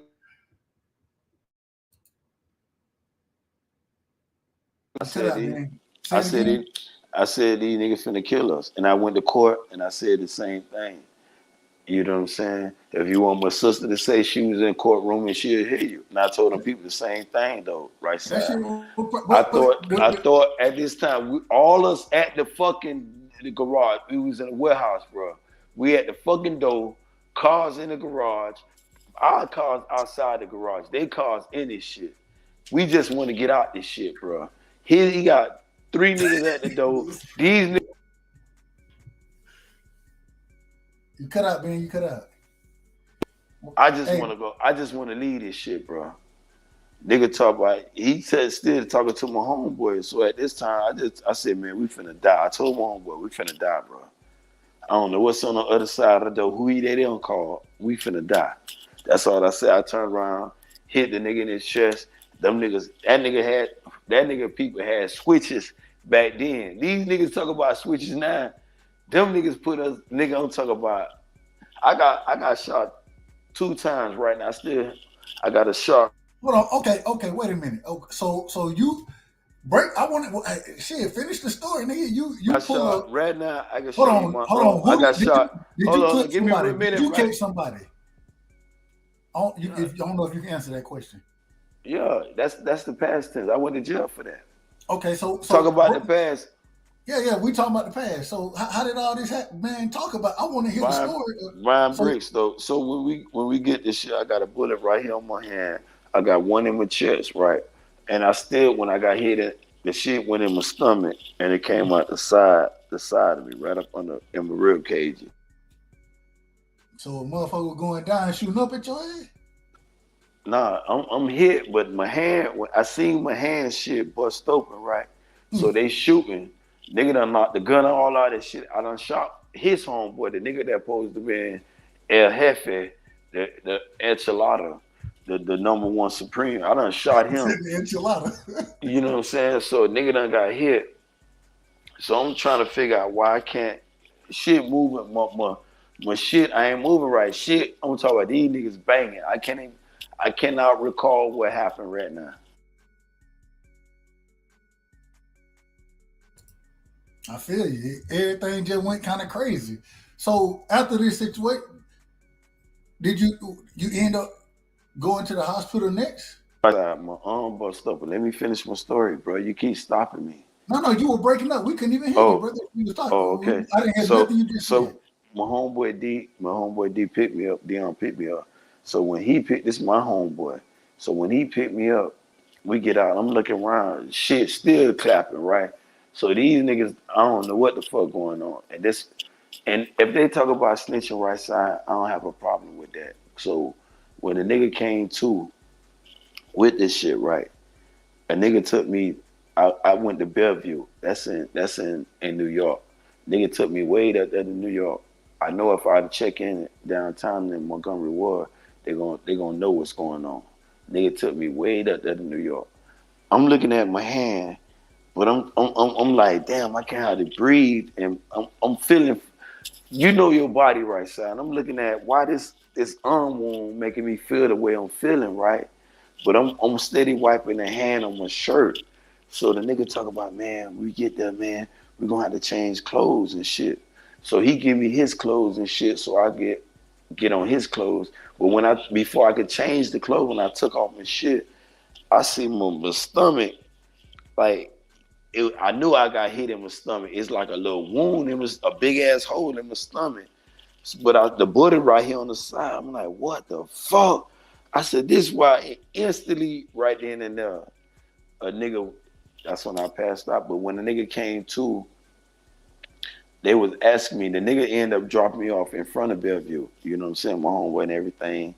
And they, talk about a nigga got in the drive-by, and at this time, that's when drive-bys and robbery was on a phenomenon. It ain't like it is now. It's play now. But getting jacked and getting robbed in the late 80s, early 90s it's like an everyday task in B-More. Nigga go to school and wake up robbing niggas though, bro. Who you can rob. And then at this time, but if you get hit, they used to charge your home. They were doing that shit before they doing it now, because they were saying, when you get, let's say for instance, if a shootout happened on 43rd Street and you go to the hospital in that area and you tell them, well, I got caught up in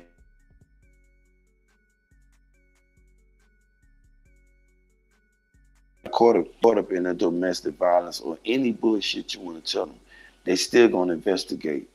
But if you go outside the realm, you ain't gonna have no area to investigate, because while they in all the little boroughs, whether it be the Bronx, Manhattan, Harlem, Manhattan, it's 5 boroughs. It's the Bronx, Manhattan, Queens, Harlem, and Brooklyn. Them the 5 boroughs of New York. Those the same. When you hear niggas talk about the boroughs, I just gave you the boroughs. If y'all want to hear it again, it's the Bronx, Manhattan, Harlem, Queens, and Brooklyn. Those are the 5 boroughs. What about Staten Island? Ain't Staten Island is don't include. That's like upstate. That's like upstate New York. Oh, hey, real quick, Ben, real quick. Let's see, what is this, Pipe Wheeler?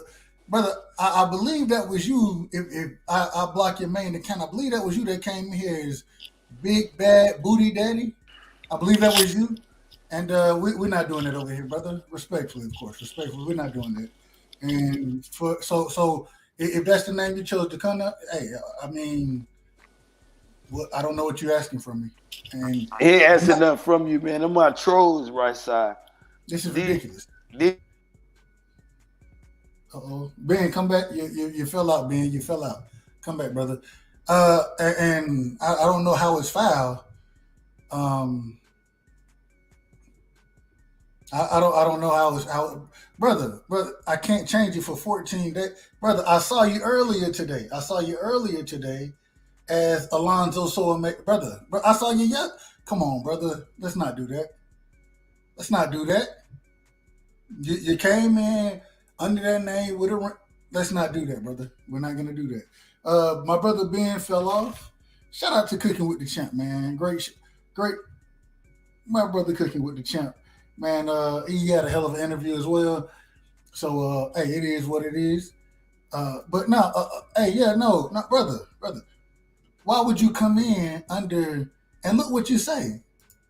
The brother comes in and says, "Salute to all my freaks." What are we talking about? Who's speaking like this? Smash the like or get put in the camel clutch. Come on, brother. We're not doing nothing like that over here. We're going to keep it real. We're going to keep it respectful. And,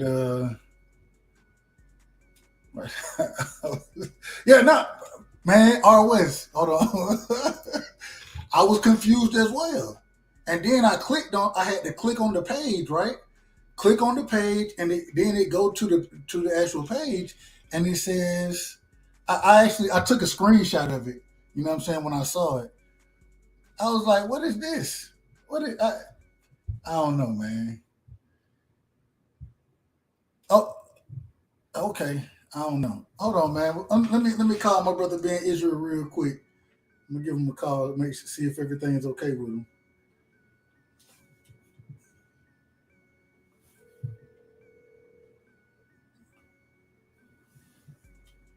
Please leave your message for.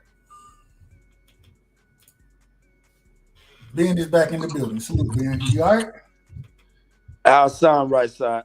You crispy, brother. You crispy. You know, I had to come. You don't have to, check on your boy, man. No, my bad. But I tell you, I'm coming. I'm standing up in the paint, worse than motherfucking Bill Haney, man. The most Bill Haney. All right, hold on, Ben. Real quick, we got a couple quick. Matter of fact, I want to move to the boxing conversation so we can open. I want the panel. Go to ahead, be open open. that shit up. Hey, panel is free if you want to jump on with the Ben Israel. We're gonna be talking boxing now moving forward. If you want to jump on, feel free. I'm only halfway going 1-on-1. If anybody want to go 1-on-1, shout out to everybody in the chat. If y'all want to see Ben Israel, I'm live tomorrow on Knockout TV.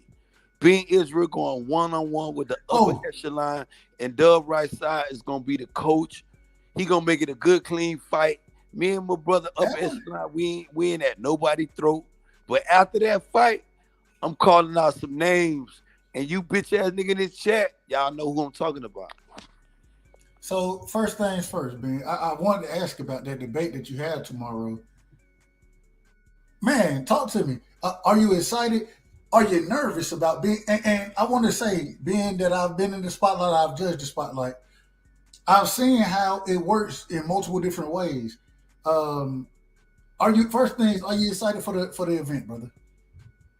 You know, I'm very pleased. Dub Rightside called your boy Ben Israel. He said, Ben, do you want the smoke, man?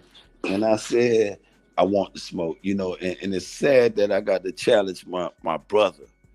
You know, because I am my brother's keeper, though, Rightside, whether people want to accept it or not. Because that motherfucker talk about my mama. He talked about my auntie, my grandma, my babies. They talked about mine first, and I'm going to say that. But me and Upper Echelon is on two different levels. It's more respectful. Two alpha males going at it. Upper Echelon ain't never talked about me, my family, none of that. And Upper Echelon would never say I talked about his thing. I wasn't reaching for Upper Echelon, if you want to know the deep insight. Y'all told me, Ben Israel, do you want to go 1-on-1 with somebody? I said, yes, you set it up. But then I found out it's my brother. But then my brother told me before they closed out, after Terrence and BFTB went 1-on-1, he said, my brother told me I'm going 1-on-1 with God. But if my brother listening, Upper Echelon, when you told Ben Israel I'm going 1-on-1 against Yuhei Wabe, against Yahshua, you know what I'm saying? I need you to look at my name. I'm a son of the Most High, and you do not look like my father. What's good, Doug? I'm gonna burn it up. Cause I'm telling you, I come in my father's name, my G. You know what I'm saying? Dude, talk about I'm battling my daddy. What? Okay, we gonna see. Yes, you ask Ben Israel, is he excited? Of course I'm excited. You ask Ben Israel, he gonna show up here. You gonna show up at my interview? Duh. When have I not? When you summons the great one, I had not showed up. Hey, and Upper Echelon. I don't know if you ready for this shit, Upper Echelon. I don't know, have you been studied? Cause being a study though, bro. I got the questions they gonna ask. I've been studying inside and out, Dub Rightside. And you can quiz me outside the question they gonna ask, cause you a judge. You gonna be there. And Dub Rightside ain't. Wait a minute. Am I a judge? Oh, now he gonna No. BFTB a knockout. One of y'all gonna be a judge or KOKC. I'm here for the judge. Hold on. Let me ask this. So I think it's Tank. I believe it's I'm representing Devin the Nightmare Haney. Ben Israel represent Devin the Nightmare Haney. Put respects on that. Respect on his name, Davis. Tate Davis. That's the argument. And these two fighters not fighting. And this is a good topic. I was like, damn, I was kind of confused, though. I'm like, damn, y'all gonna give us two fighters that's not even fighting. But this what made the debate so interesting. Yeah. You feel what I'm saying, Dub? When you can go off topic. A lot of people can talk about two fighters, Tank finna fight Ryan. Your perception, your theory. But when you talk about two fighters ain't gonna fight the fight that boxing fans might want to see. That want to see, because Devin Haney's undisputed. And a lot of people believe that Tank is the cash cow. I don't want to say the other name. I'm going to say that tomorrow. I'm going to save it tomorrow, Rightside. Because you All right. know you're truly Benjamin. The most hated motherfucker on YouTube would be there, my G. Now, what's up? And look, so first thing, I'm excited for, and I probably will. I ain't talked to Knockout about judging the debate or anything like that, but we'll probably chop it up, and possibly he might have his judges, he may not. If he don't, I want BF to be a judge. I'm gonna tell Knockout, man, BF got to be a judge because I need some unbiased in this situation. And I know BF and Upper Echelon got a home with BF, and I'm gonna address all the judges before I go in. Cause I'm gonna let them know, y'all know Ben Israel, the most hated motherfucker. Put that aside before you judge me, right side. Hey, look, I want to put that shit aside before you judge me, Israel. Judge me on my boxing IQ. Is this not a debate we talking about boxing, my G? Huh? So listen, yes or no? Is this not a boxing debate? Hold on. Wait. This is the difference, right? And I'm gonna be very honest with you. The difference is when you have those 10 minutes, and man, I gotta shout my brother OTB out. OTB, that's my brother. I got love for OTB, right? And I wanna, hold on. I'm gonna do this right here. Let me see if I do this the right way. Oh shit. Hold on.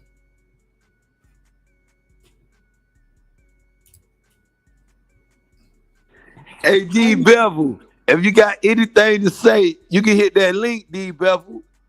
You don't have to worry about being Israel having permission on shit. Cause I talked to Bill. I don't know the fuck you talk about. He gave me permission to refer to Devin Haney as the Nightmare.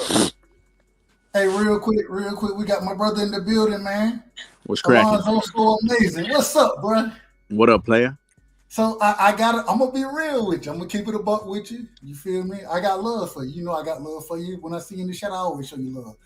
When you came on under the big bad booty daddy, that one right there, what you want me to do, brother? What you want me to do? Man, this nigga turned on his camera because he might be the big man booty daddy. We okay. Weird ass nigga. You ready to talk some boxing? I'm here to talk some boxing. Nigga, you ready to talk boxing? Right, ain't no need to come at me sideways. There's no need for that, homie. Well, first off, nigga with a name as Big Booty Daddy, nigga, you coming off sideways, weird ass nigga. This is being Israel. Anyways, what up, Dub? I gotta say, this is being show tonight, right? We featuring him.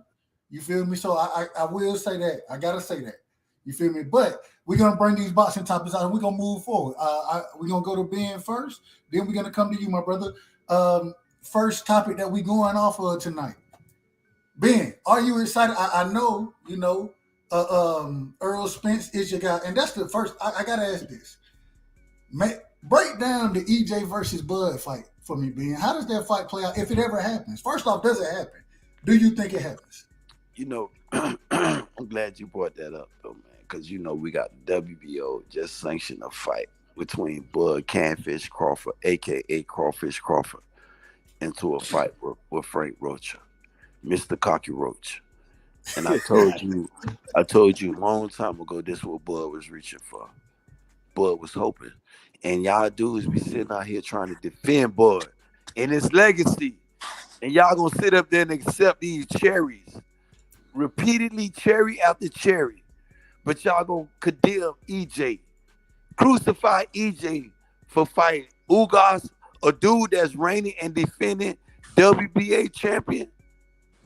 You niggas weird. They weird, right side. Any more questions from the great one? Hold on now. Wait a minute. I understand. And we're fine. Let's go to that point real quick.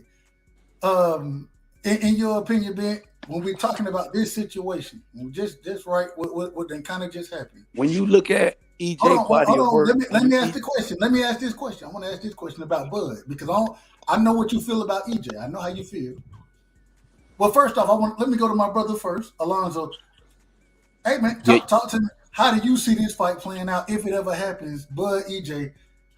Well, first off, does it happen? Do you believe it happens? And if so, how do you see it playing out? Now I think it's not going to happen. But if it were to happen, I'm going to go with Bud. I feel like Bud's going to create the distance that he needs to when Spence wants to go inside.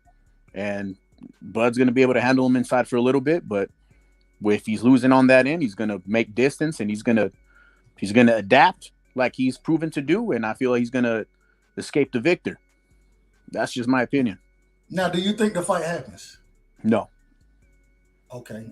And so now I want to go back to being when we see Terrence Bud Crawford coming out talking about he's going to be fighting Alexa Rocha, like you just said, whatever you called him respectfully to Alexis Rocha, hell of a fighter.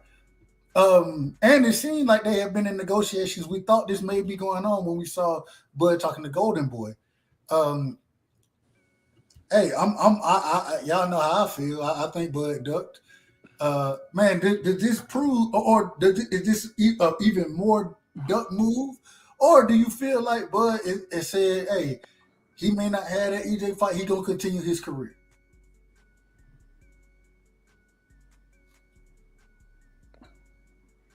I don't think y'all keep giving Bud. Y'all keep putting Bud. You know what I understand, Rightside? I came to believe that a lot of you dudes, even the big booty bandit up here, y'all keep putting people. See how it works? Not people.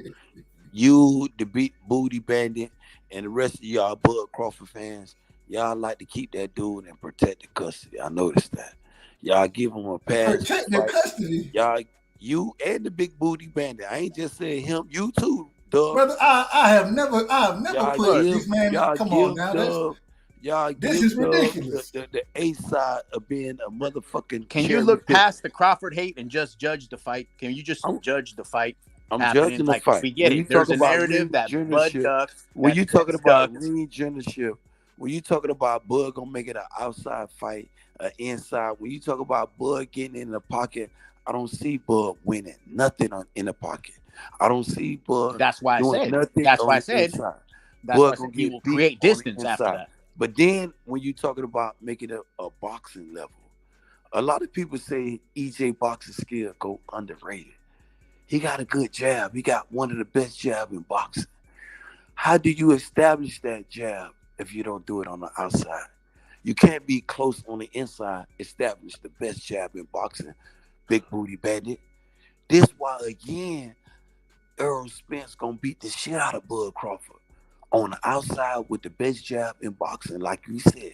Okay, can you name me one fight outside the Mikey Garcia fight? See, where he now was you schooling fools Mikey. and held people with just a jab. Bud. Now you want to talk about Mikey? After Mikey fight, Mikey was not the same again. No, big he wasn't. Booty bandit, just like you won't be the same. And I don't want your big boogie bandit with a name as the big boogie bandit. I do not want to go one-on-one with the big boogie bandit. I don't want no boogie from the big boogie bandit. Oh, weird ass nigga. Fuck wrong with you, nigga? You thought I was gonna stay on mute with your ass, nigga? I'm trying to talk big boxing, man, and you keep saying my name, dog. Weird ass nigga. You weird, nigga. Your name weird, big boogie bandit. Fuck wrong with you? You came to the Big Israel show. He told you what the fuck this was, nigga. Hey, you're nigga, a guest. Change your name before you address the great one, nigga. You a guest. Big boogie bandit. Fuck wrong with you, nigga? Big boogie bandit. He said he don't know you, nigga. Like Errol Spence don't know you, weird ass nigga. Dog. But your favorite fighter don't know you, nigga. Ex motherfucker. Oh, and he knows you? And he knows you? You be Israel. Spence? Ex Bernie weird ass. Like that rapper does? Dick sucking ass nigga. You around here sucking motherfucking Bud dick, first nigga. First of all, go fuck yourself. What Bud ate tonight? Dick sucking ass nigga. Hey, you out here talking all weird ass nigga. You fucking pillow biter. Boy. Hold up. Can't wait to turn off your lights and fight that fucking pillow. Hold up. Fucking scrub.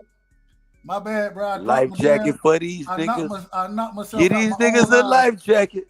I knocked myself out my own live. I apologize. Get these niggas a life jacket. Hold on, now we ain't gotta do all of that. Let's not do all of this. This guy keeps fucking. Hold on. This fool keeps saying my name, dog. Big booty bandit ass nigga. That's your name. My name. This fool's gay, homie. All right. Nah. That nigga named Big Boogie Bandit, Brightside. You can't mute my mic. You said it's the Big Israel show. He got to know what it is. That nigga come up here, the Big Boogie Bandit on the Big Israel show. Let introduce me to yourself, Big Boogie Bandit, because I'm not no homosexual. I don't want no boogie for no man. Fuck nigga. All right. Let's move forward. We're gonna move forward. Big Bungie Bandit.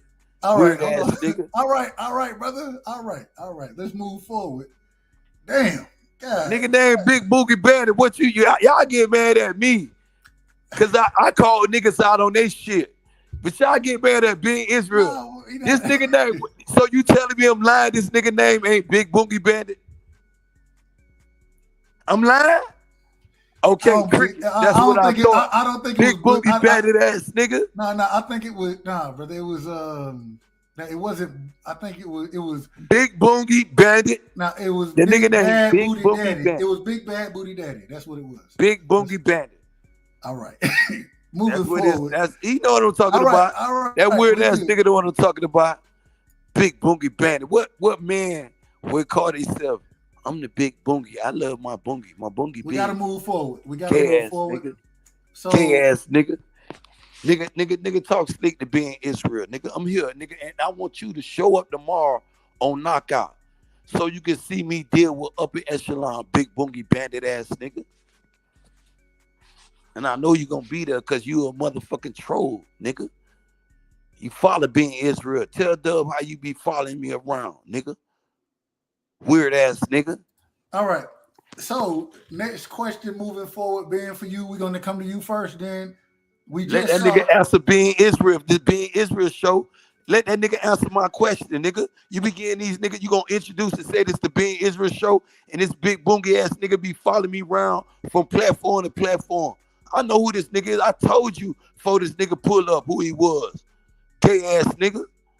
Let that nigga defend himself, Dub. If I'm wrong, put me on mute, nigga. Throw me in your back room. But let that nigga defend himself. Oh, weird ass nigga always be pulling up on me, Dub. You mean you having a good dialect, good boxing talk. Bitch ass nigga. I know who this is. Oh, bitch ass nigga. I don't know. Alonzo, let him talk. Tell the nigga to say something. Hold on, bro. Hold on, Bean. Hold on. Do y'all have a relationship? No, hell, fuck nah, nigga. What you talk about having a relationship with a man? Nigga don't never try to be like that, do y'all know each other? Do y'all know?